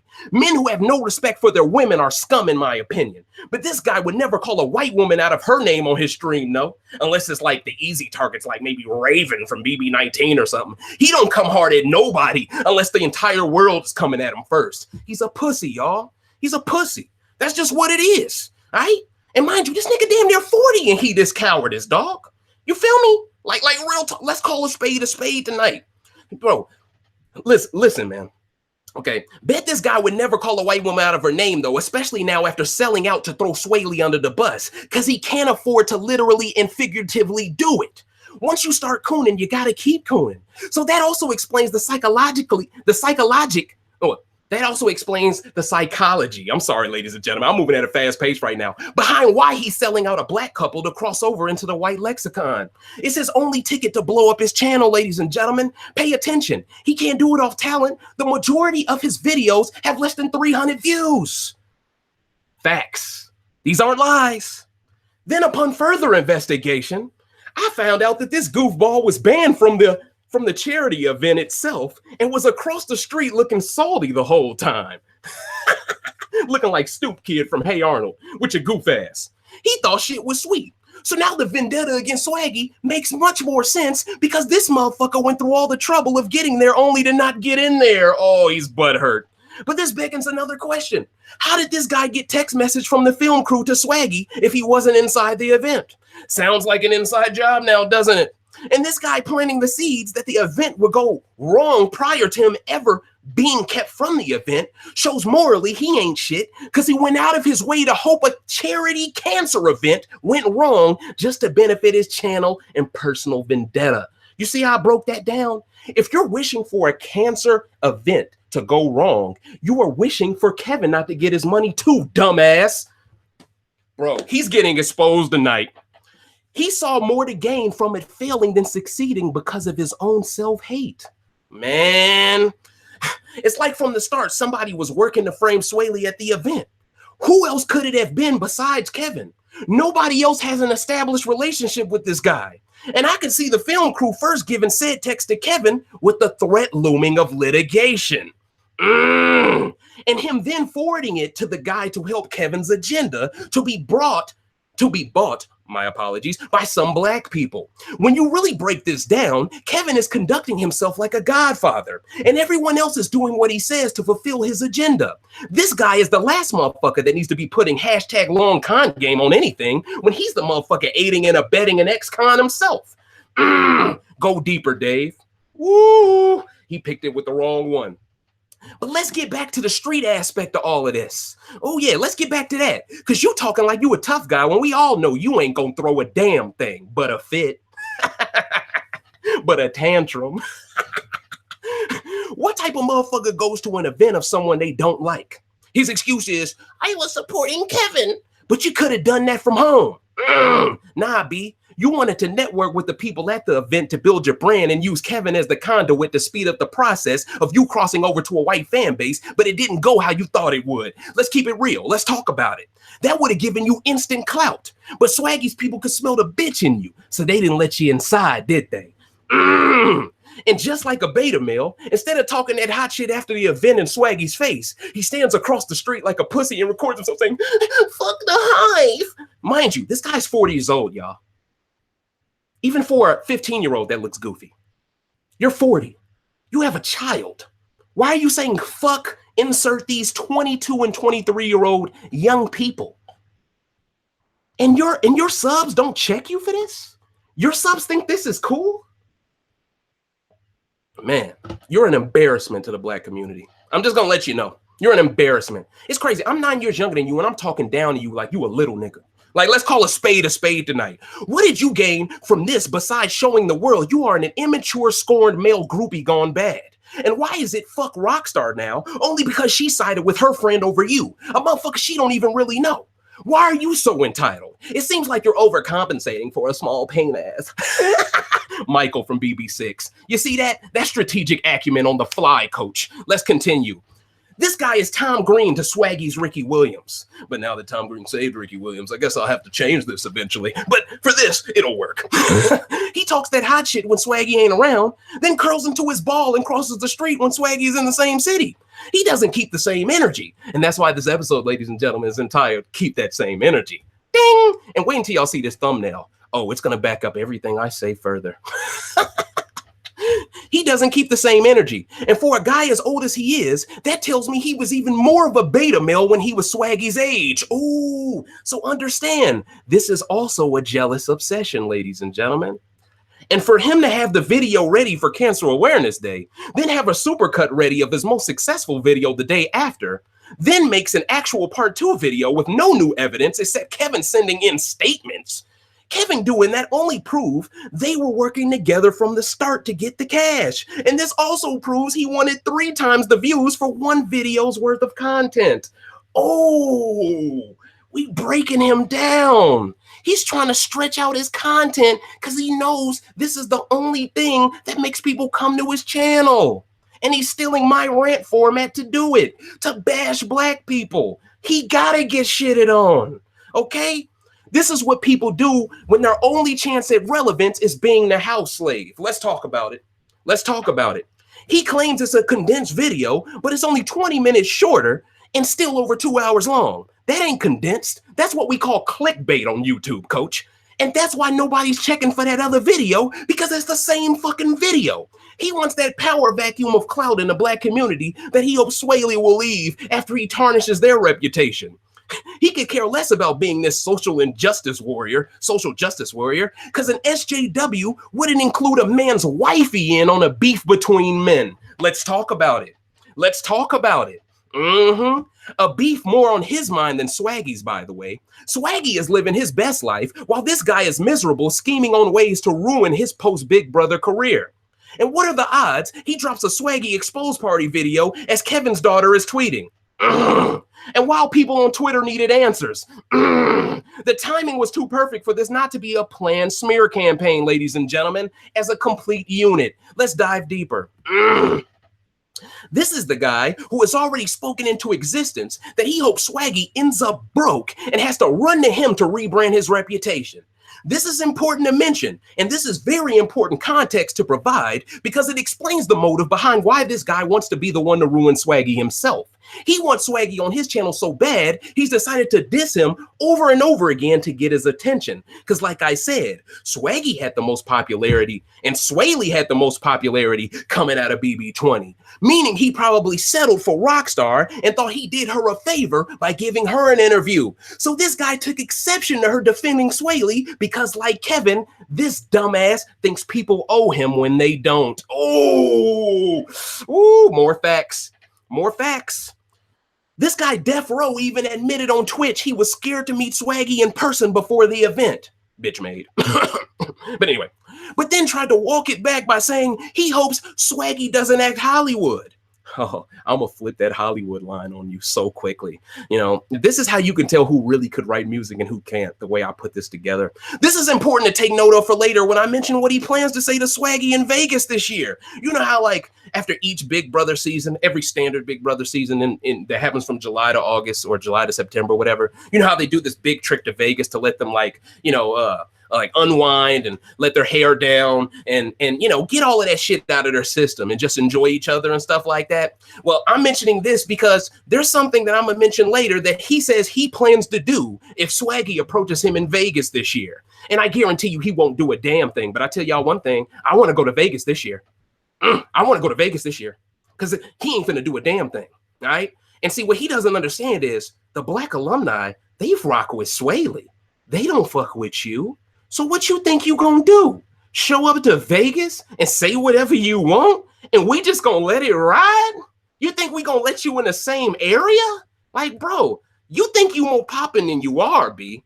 You think you are. Now, wasn't it more Hollywood for your bitch ass to stand across the street and do a video shouting expletives to people who can't hear you? Let's talk about it. Ain't you damn near 40 doing it? Gotta keep dropping it. He's 40, dog. This dude is 40. This man has used up, in all likelihood, 3/5 of his entire life already, and he is bashing a 24-year-old. Like, this is not a good look, bro.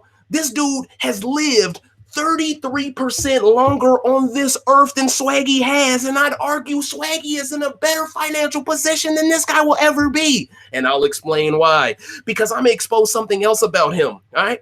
That's Hollywood over anything you accuse Swaggy of. Making a scene and throwing a temper tantrum because you didn't get your way isn't standing up for yourself either. You could have kept your ass at home, but your pride wouldn't let you because you knew it wouldn't look right for you not to show up for Kevin, even though you already said the event would flop. So you were hedging. Then when you got there and weren't let in, you could have went about your business with some class, but you felt like you were being a bitch. So you decided to film a video to show everyone that you were actually there. But filming it confirmed that you were one. Oh my God. And mind you, he said he didn't want to include Rockstar in on the drama, but included her in on the expletives across the street from the event. So he isn't a man of his word or a guy who was treated unfairly because he was sneak dissing Swelly before the event.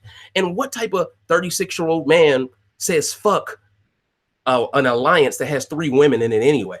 And if your channel is truly, the subscriber base is truly predominantly 70% women, why are they gassing you up for this? They're trying to set you up to fail and you don't even know it. You bite the hand that you bit the hand that fed you, and now you gonna go hungry, coach. You bash someone, you don't deserve to be at their event. It's really just that simple. I'm dissing your ass right now. I would never be entitled enough to be mad at you not letting me in your crib after this video, because what's understood don't gotta be explained. And I ain't a fake motherfucker like you who was willing to play nice just to gain clout from networking at an event. So how can we trust anything you say here? That would be like Joe from BB14 throwing a cooking event and Willie Hans throwing a fit because he couldn't come in to witness the fucking cooking live. Why would Joe let him in the damn event, coach? What is there to gain from Joe's perspective from having him there? And if you weren't man enough to apologize for the shade you was throwing before the event, you should have saw it all coming anyway. But something tells me you wanted to play the victim card, and the only way to prove it was to The only way to prove you were the victim in the moment was to film yourself shouting, "Fuck the Hive." Now, you want your subs to think Swaggy is holding a grudge against you to justify you further dissing him. You called his fiance a dirty bitch. You better be grateful you ain't get the brakes beat off your ass off GP for disrespecting his queen. If you ask me, you was let off easy. So why you crying on Twitter like a beta male after the fact? I mean, Twitch, my fault. Why you crying on Twitch like a beta male after the fact? How come you can dish it out but can't keep your composure when it comes back around? Karma catch you out of that event, nothing else. Swaggy don't be checking for your ass like that, and that's why it didn't escalate. But if you knew ahead of the time you wasn't allowed in the event, which he's confirmed on Twitch, he knew he wasn't going to be allowed in this event, but he made his subs pay for the plane ticket for him to get there anyway, which is a scam in itself, because it's almost like he set up all of his subs to be outraged by him not getting in, even though he already told him he wouldn't be able to get in. So what was the end game there? You feel me? On top of you selling merch as well, you're a little too money hungry, fam. You feel me? And I'm just breaking you down. You feel me? So like I said, if you knew ahead of time you wasn't allowed in the event, why did you wait till you got to Orlando to turn the fuck up? This shows me you a fake tough guy, and it shows me you're very messy because you snitch on yourself all the time on Twitch when you're smoking. Yeah, I said it. So once again, why have your subs pay for a flight when you already knew you couldn't get into the event before you boarded the plane? What type of content creator does that? And what type of subs allow someone to run game on them like this? See, you try to make yourself seem like somebody who can predict the future, but you're just being told information from snitches, and then you snitch from the information from said snitch. If you could get these texts from the film crew, you knew you were wasting your subs' money on that plane ticket ahead of time too. By revealing all the stuff Swaggy didn't know you knew, you also exposed the stuff you purposefully omitted from your subs for donations. Ooh, he's fucked up. With this context, you're the biggest fraud for clout in this community currently. You thought you were relevant enough for Swaggy to entertain your constant hate with a response, but Swaggy ain't gonna give you that. He ain't gonna give you what you want. But Thanos will volunteer for this smoke with a smile on my face, coach. I'm Gold D. Roger, all right? You're going to be exposed more by me in this video than you ever could expose Swaggy in your life. For life. Just remember, you brought this all in yourself when you decided to buck dance for white approval. This goofy claimed to have very distinctive reasoning behind why he was scared to meet Swaggy, thinking he would be Hollywood. I think this was a subtle admission that there was an inside job from the start. Because how would he know unless someone connected to the event is telling him how Swaggy perceives him? This all comes back full circle during my ongoing investigation, ladies and gentlemen. So let's continue. Turns out, this dude was not only butthurt about being kept from the event, he was mad because it made his subscribers pay for the transportation and his merch. You mean to tell me a guy in his late 30s can't afford a damn plane ticket? But you calling Swaley broke? Even though you selling merch? And this is the dude telling Swaggy, when I was your age, I was doing way more than you. You weren't on Big Brother. What is he talking about? And we're going to break down all the other shit you was doing when you was younger, which ain't a good sight to see. So let's continue. He ran a scam on his subs with that shit. The irony behind this is you just can't make it up. Why can he run a scam and act broke, just like Kevin, but people who don't have money like that deserve to be audited? This guy said Swaggy was broke before the event, but he's the one that's truly broke for making subs pay his way to get somewhere he wasn't even allowed into. This is him projecting his own living conditions on Swaley. Don't count someone else's money if you're relying on others yourself. And don't be the guy exposing scams if you scamming folks yourself. And don't participate in auditing someone if you don't want your past dug up. Uh-oh. I'm convinced this guy was planning on using this event to market his own merch, confirming he was there to build his channel more than to support the event. And he even admitted on his last live stream in 2018 that he was looking for someone to throw a temper tantrum towards. This is all facts coming out of his mouth, okay? This is all in his words, ladies and gentlemen. On this same live stream, he even admitted it isn't right to take money from someone just because you don't like them. Interesting. Isn't that what you're trying to do to Swaley now? Because you don't like them? Let's continue. This is another example of how he doesn't like being hit with his own medicine, similar to Tom Green yet again. He claims to also not like people slandering him just because they don't like him, but he's the one who called Bailey a whore on the same live stream. What type of man calls a woman a whore just because she's the girlfriend of a guy he doesn't like? That ain't what grown men do, especially grown men as old as you. And what type of black man specifically calls one of his own women that? The type of black man trying to cross over. Pay attention. If you support this Oreo Sambo bashing black women, you are part of the problem, coach. Because I know for a fact he knows better than to ever call a white woman a whore. Let's talk about it. Let alone a dirty bitch. Let's talk about it. It's sad to see how quick some of us are in this community to devalue our queens for money. This is that crabs in a barrel mentality dusty niggas have.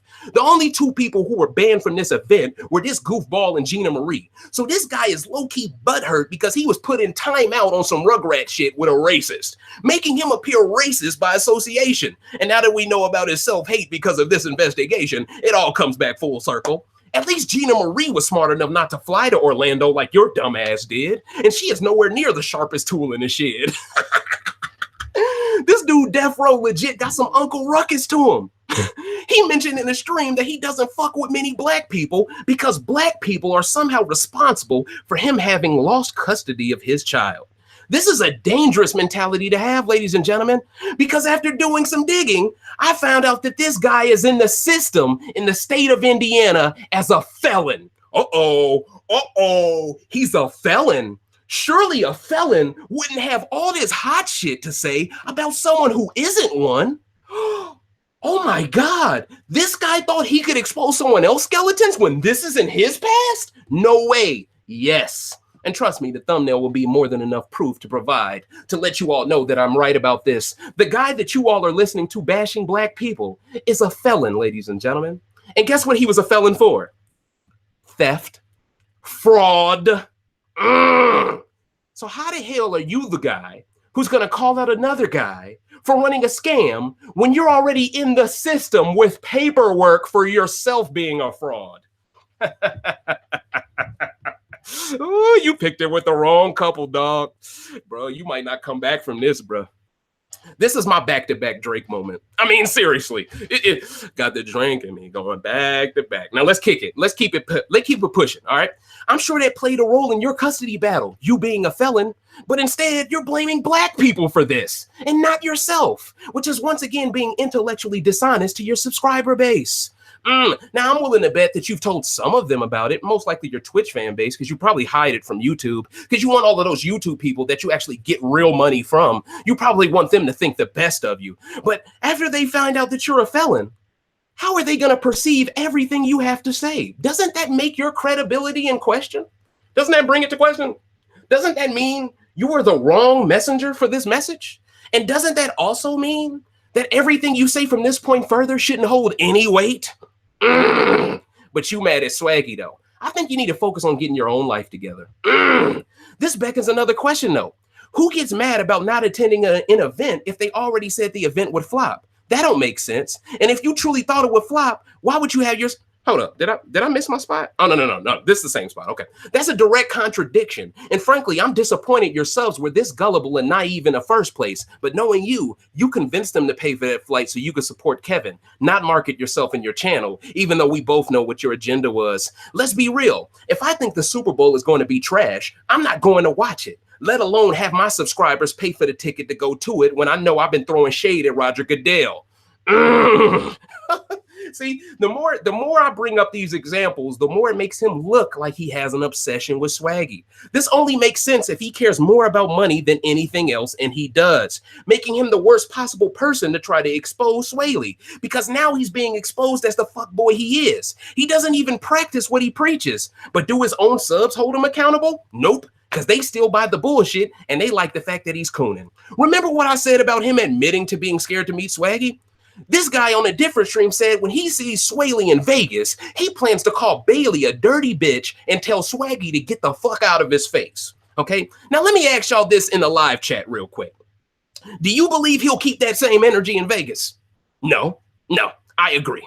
But now I want to go to Vegas too, because I know for a fact he ain't gonna do shit, and I would love to film him fold like origami in Sin City. But see, this is the side of this guy y'all never get to see because he's too busy trying to get y'all to pay for his trash ass merch on YouTube, showing his nice side there. Then on Twitch, he shows his true self. So understand, this is his only chance to get his channel to grow. I gotta keep knocking y'all over the head with this. This is his only chance, y'all. His only chance, because when it comes to covering Big Brother, he isn't on my level, and he ain't on none of them white folks level, and he knows it. He needs a gimmick, all right? And his gimmick right now is being Jason Whitlock of this community. Let's continue. In closing, I want to drive the point home that everyone is ganging up on Swaley like black players ganged up on him like black players get ganged up on in the game. You have absolutely no right to complain about this racism in future seasons if you're ganging up on Swaley now. So I would advise everyone to stick to their story and don't try that fake woke pro-black shit when BB21 kicks off, because we won't believe you after this shit ever again. If your opinion can be bought, so can your loyalty, and that makes you more dangerous to the black community than anything else. This guy Death Row keeps talking about how he's a member of the media. What media, though? It sure as hell ain't the black media. When you showed up to that event, you weren't there to speak highly of black people at the event. You were there to mingle with everyone else. That's like going to a kid's birthday party I really can't stand. And this is another example. I just love bringing up these examples. But it's at David Buster's, so let me go anyway. You know, that's that weak shit. Oh, I'm going to show up to his party because I want to get the free tokens. Like, that's some lame shit, dog. But that's what you was doing, B. That's what you was doing. And one last thing about this guy Death Row that I find so ironic is that we did some digging and found out this motherfucker has been a felon since 2009, and guess what the charges are for? Now, I told y'all theft and fraud, but also receiving stolen property. So let me ask y'all this question one more time. Is this the guy that should be calling anyone out for running scams when he's been found guilty by the state of Indiana for fraud? How can this guy possibly be credible in this community as a felon? And what made him think his past couldn't be dug up this easily? See, this is why you can't be extra hard on black folks, but extra forgiving with white folks, especially if you have this kind of a past. So now it makes even more sense why this guy defends Kevin. They both have a checkered past with the law. But Kevin is white, so his past doesn't limit his options in life like your past does as a black man. Boy, I'm talking to you. I'm talking to your soul. So if you know what it was like to be locked up and as a felon, as a black man in this system of white supremacy, and still went through with this personal vendetta against your fellow brother in arms, you are showing all of us you didn't learn a damn thing from being in prison in the first place because you're trying your hardest to put another brother behind bars. Damn. You the worst type of dude on YouTube. And see, this all makes much more sense out of why you're so scared to talk that hot shit to Swaggy in person. It's because you know if you get involved in anything that is law-breaking as a felon, you gonna be thrown right back in there as a jailbird. You know the game, and that's why all of your threats are empty. And now that people know your past, they know these threats are completely empty. You really played yourself here. I mean, you really played yourself. So if you don't have the heart to tell Swaggy shit, whether that be in Orlando or Vegas, then you should just shut the fuck up, okay? You talk about him acting Hollywood, but what about you? You put in on one of the best acting jobs on YouTube with your jailbird ass, all right? If you the type of motherfucker to get locked up for theft, you the exact type of motherfucker you trying to convince the people Swaggy is. Oh, you're projecting who you are on him to hide who you are. And this would explain why you're so thirsty for views. You're a felon. You can't apply to the same job Swaggy can. So this YouTube shit is your best shot at relevance. Oh, that's why he's so thirsty. I would think a brother who's been locked up and is from racist ass Indiana, home of the KKK, by the way, would be more street smart than this. You let white folks manipulate you into tearing down other black people, convincing yourself that you're exposing someone. But all this did was expose the real you to a bigger audience. Was it worth the trade-off? Do you hate Swaggy so much that it was worth white folks knowing you're a felon? Because trust me, the same ones rooting for you gonna tear a brother down. Oh, it's my fault. I said this wrong. Because trust me, the same ones rooting you on, tear a brother down, are going to abandon you for being a fraud as well. It's just a matter of time. And when you'll wait, hold on. And when you hate on black people the most is when you won't have our support. And that's not on white folks, that's on you. So watch who the fuck you call a dirty bitch. A thief is one of the dirtiest kind of peoples you can be in this country. Also, watch who you call a whore. Whore implies the lady is easy, and yet something tells me your mouthpiece is trash based off who you are as a person. Women can see how dusty you are from 3 miles away. Odds are, whores wouldn't even rock with you because you ain't a real one, bruh. You would sell your fellow brother up the river for a hug from White Daddy and a pat on the head. The only bop I see right now is from you deep-throating Kevin for the past week. Woo! Don DeMarco. Flipped it. He flipped this shit. Flipped your fucking hashtag on you. Now, anyway, let's continue. And stop talking about pull-ups. You spend so much time crying about Swaggy, I thought the hashtag was about your adult diapers. Oh, and just a tip. You'll never be Joe Button. I think it's time you choose a new hashtag, bruh. Because ain't nobody black pulling up to your channel anyway for an interview, and pull up is black slang. So who you trying to fool with that hashtag? Oh, and one last suggestion. It's about time I think you change that shit to something else because your conscious black card has been revoked. Switch it to something the white audience you're pandering to will immediately remember you for. How about instead of pull up, it becomes kiss up? Because you don't have the same energy for them as you do for black folks. Why is that?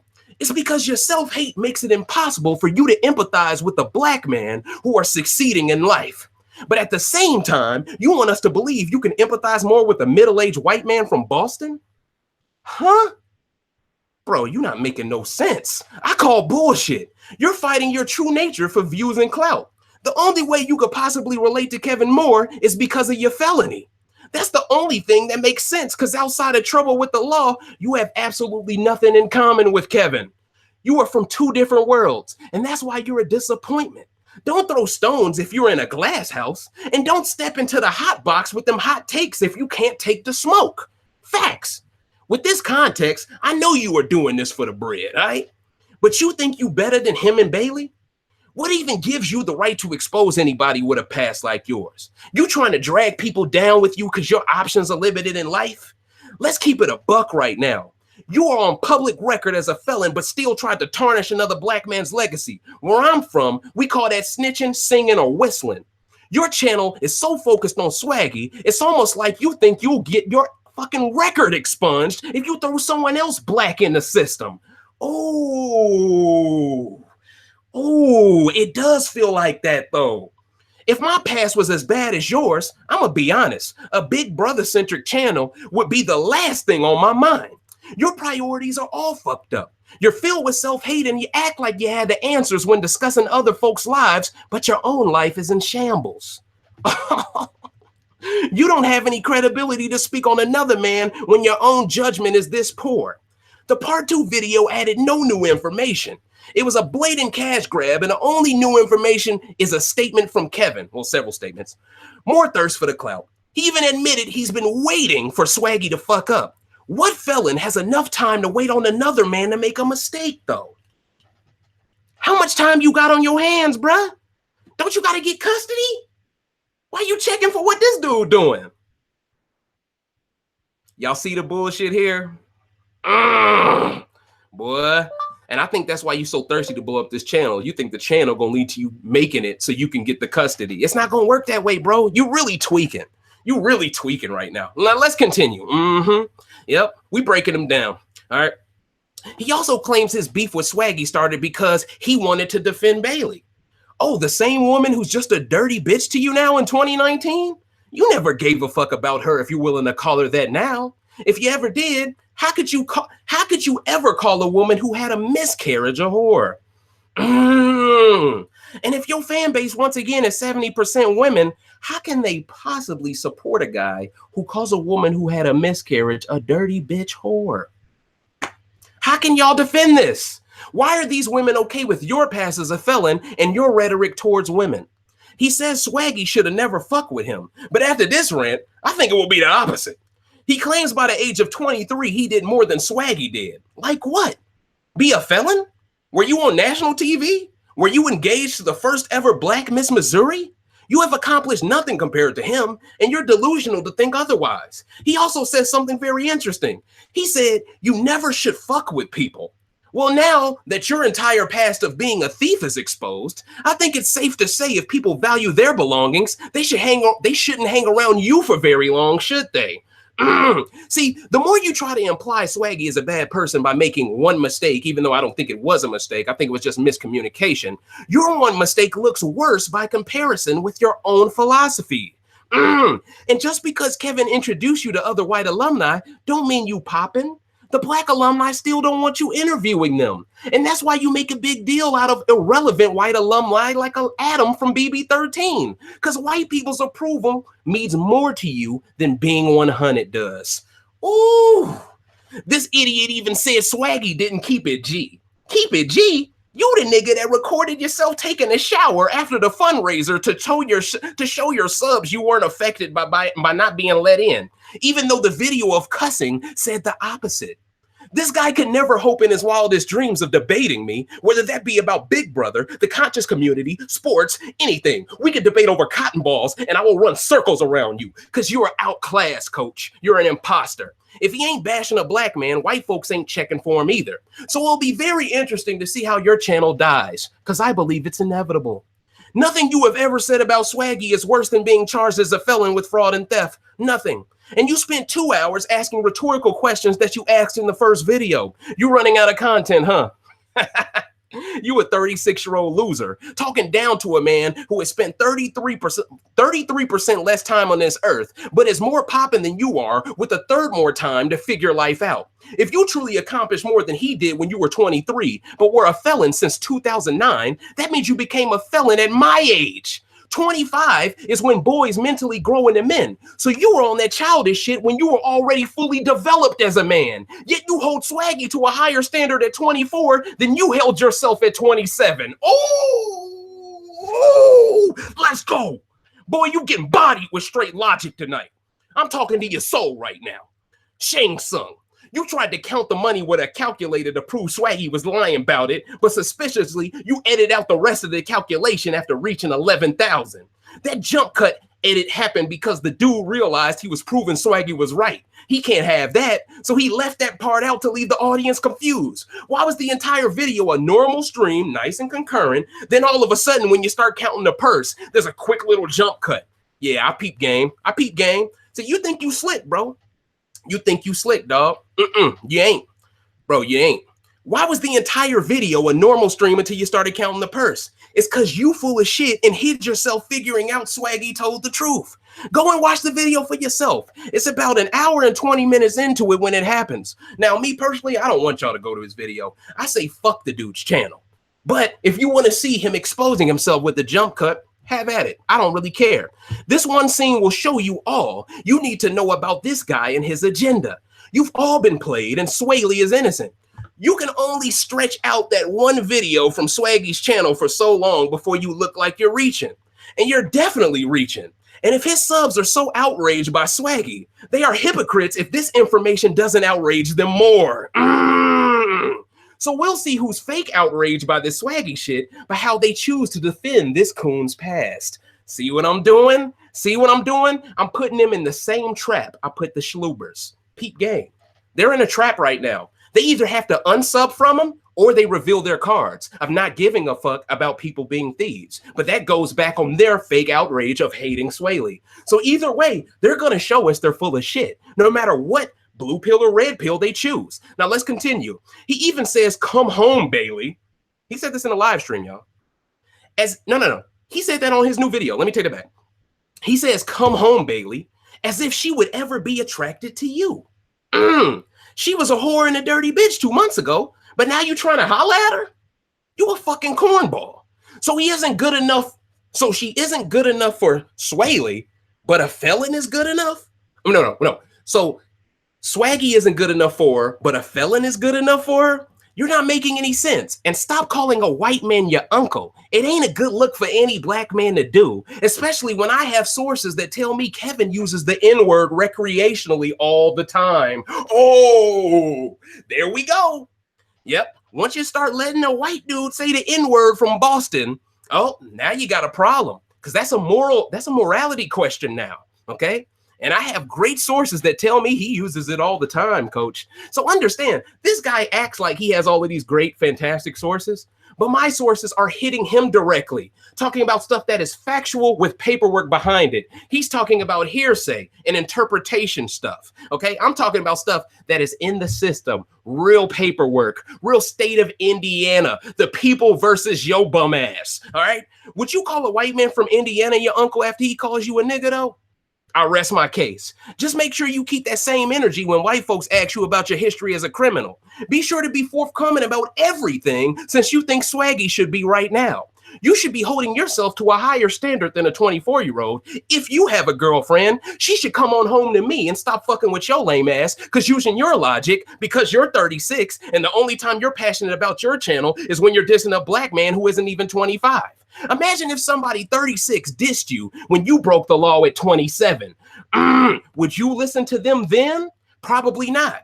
Imagine if your baby mama had a miscarriage around then. Would you want a guy 12 years older than you talking about her being a dirty bitch? Like, let's really talk it tonight. Let's talk about it.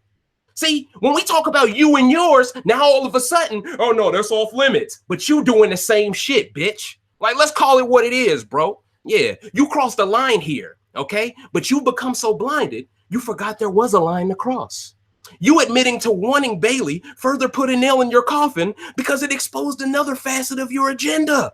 And the more videos you do, the more you admit to more things you've always hated about him. Stop using Kevin as the excuse for why you haven't come at his head as well. You ain't come at his head because you scared of the smoke, not because of Kevin. Stop trying to hide behind Kevin. Be a man. You 36 years old, boy.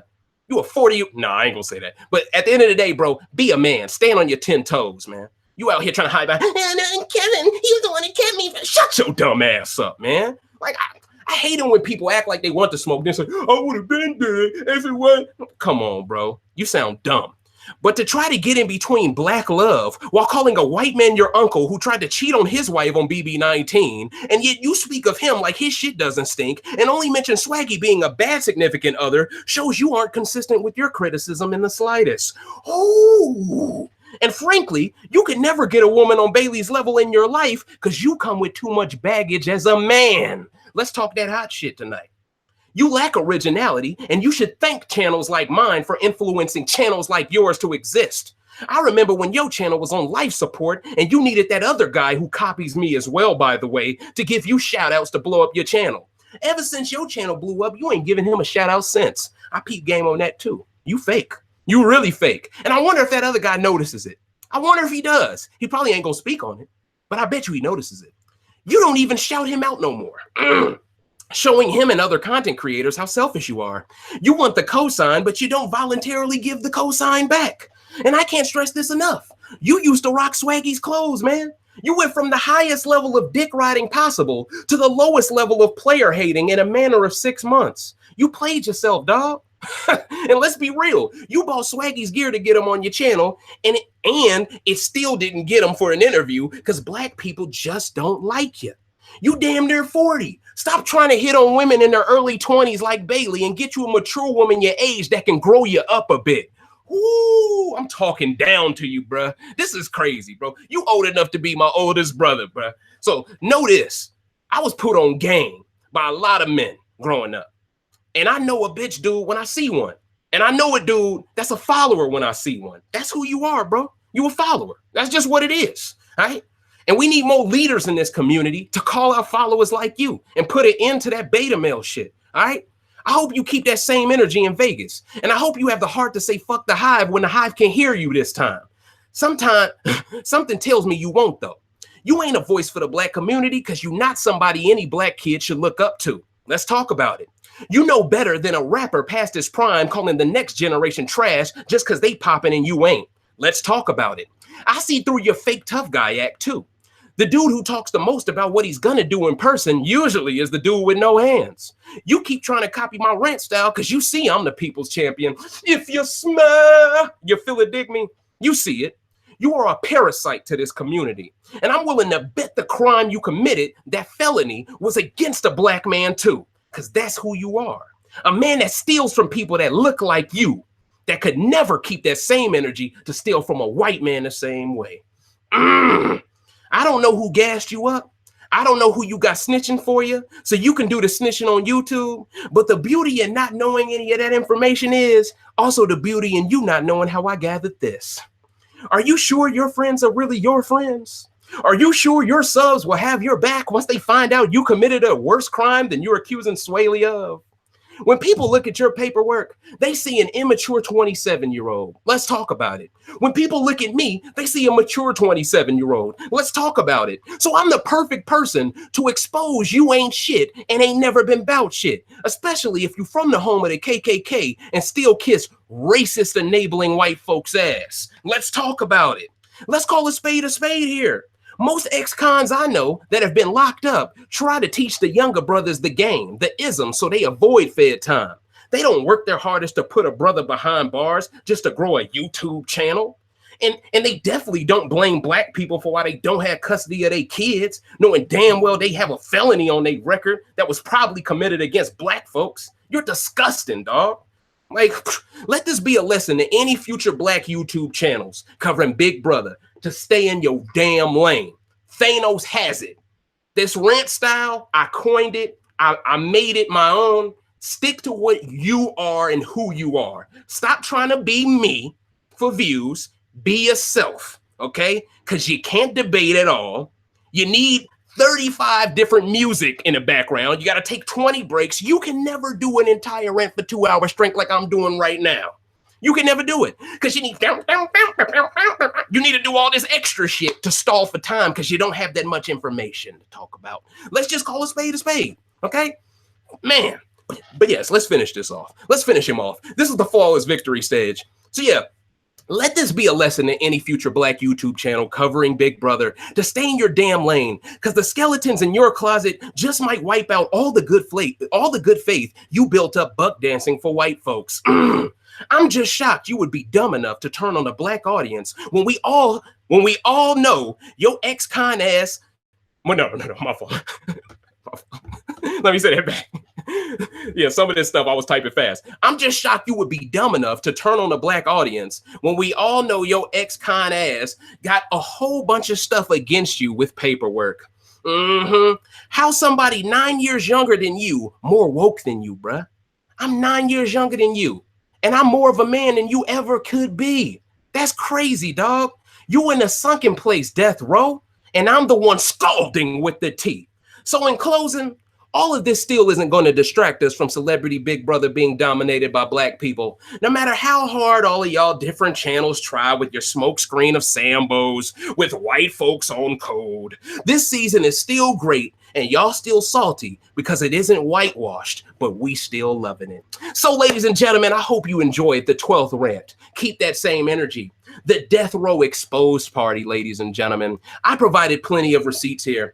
I guarantee you everything I have said here today has either come from his mouth or comes from paperwork. I guarantee it, ladies and gentlemen. And at the end of the day, ladies and gentlemen, this is why you love my channel. I regulate in this community. When people get out of pocket, I bring that Warren G smoke. Let's just call a spade a spade. But I am your humble host, Dave Smith, and this is Recency Bias Radio, where no one is safe from criticism. If you could, please like, share, and subscribe. And on the right side of my channel's page, click on that bell. That way you could be here with the most lit live chat and Celebrity Big Brother US Season 2 history, bar none. I truly appreciate all of y'all coming through. I truly appreciate the Mighty Mods doing what y'all do. And I will be back tomorrow to answer questions, ladies and gentlemen. The only reason why I didn't do it tonight is because at the end of the day, we didn't have a live eviction. So I'm going to let y'all sit on this for a day, and then we'll revisit it tomorrow. I have a feeling the channel that we've spoken about for the past hour or so, I have a feeling he's going to do a mad dash of damage control, and I'm going to love every minute of it. So I'm out of here, ladies and gentlemen. Y'all have a great night. See you tomorrow. Deuces.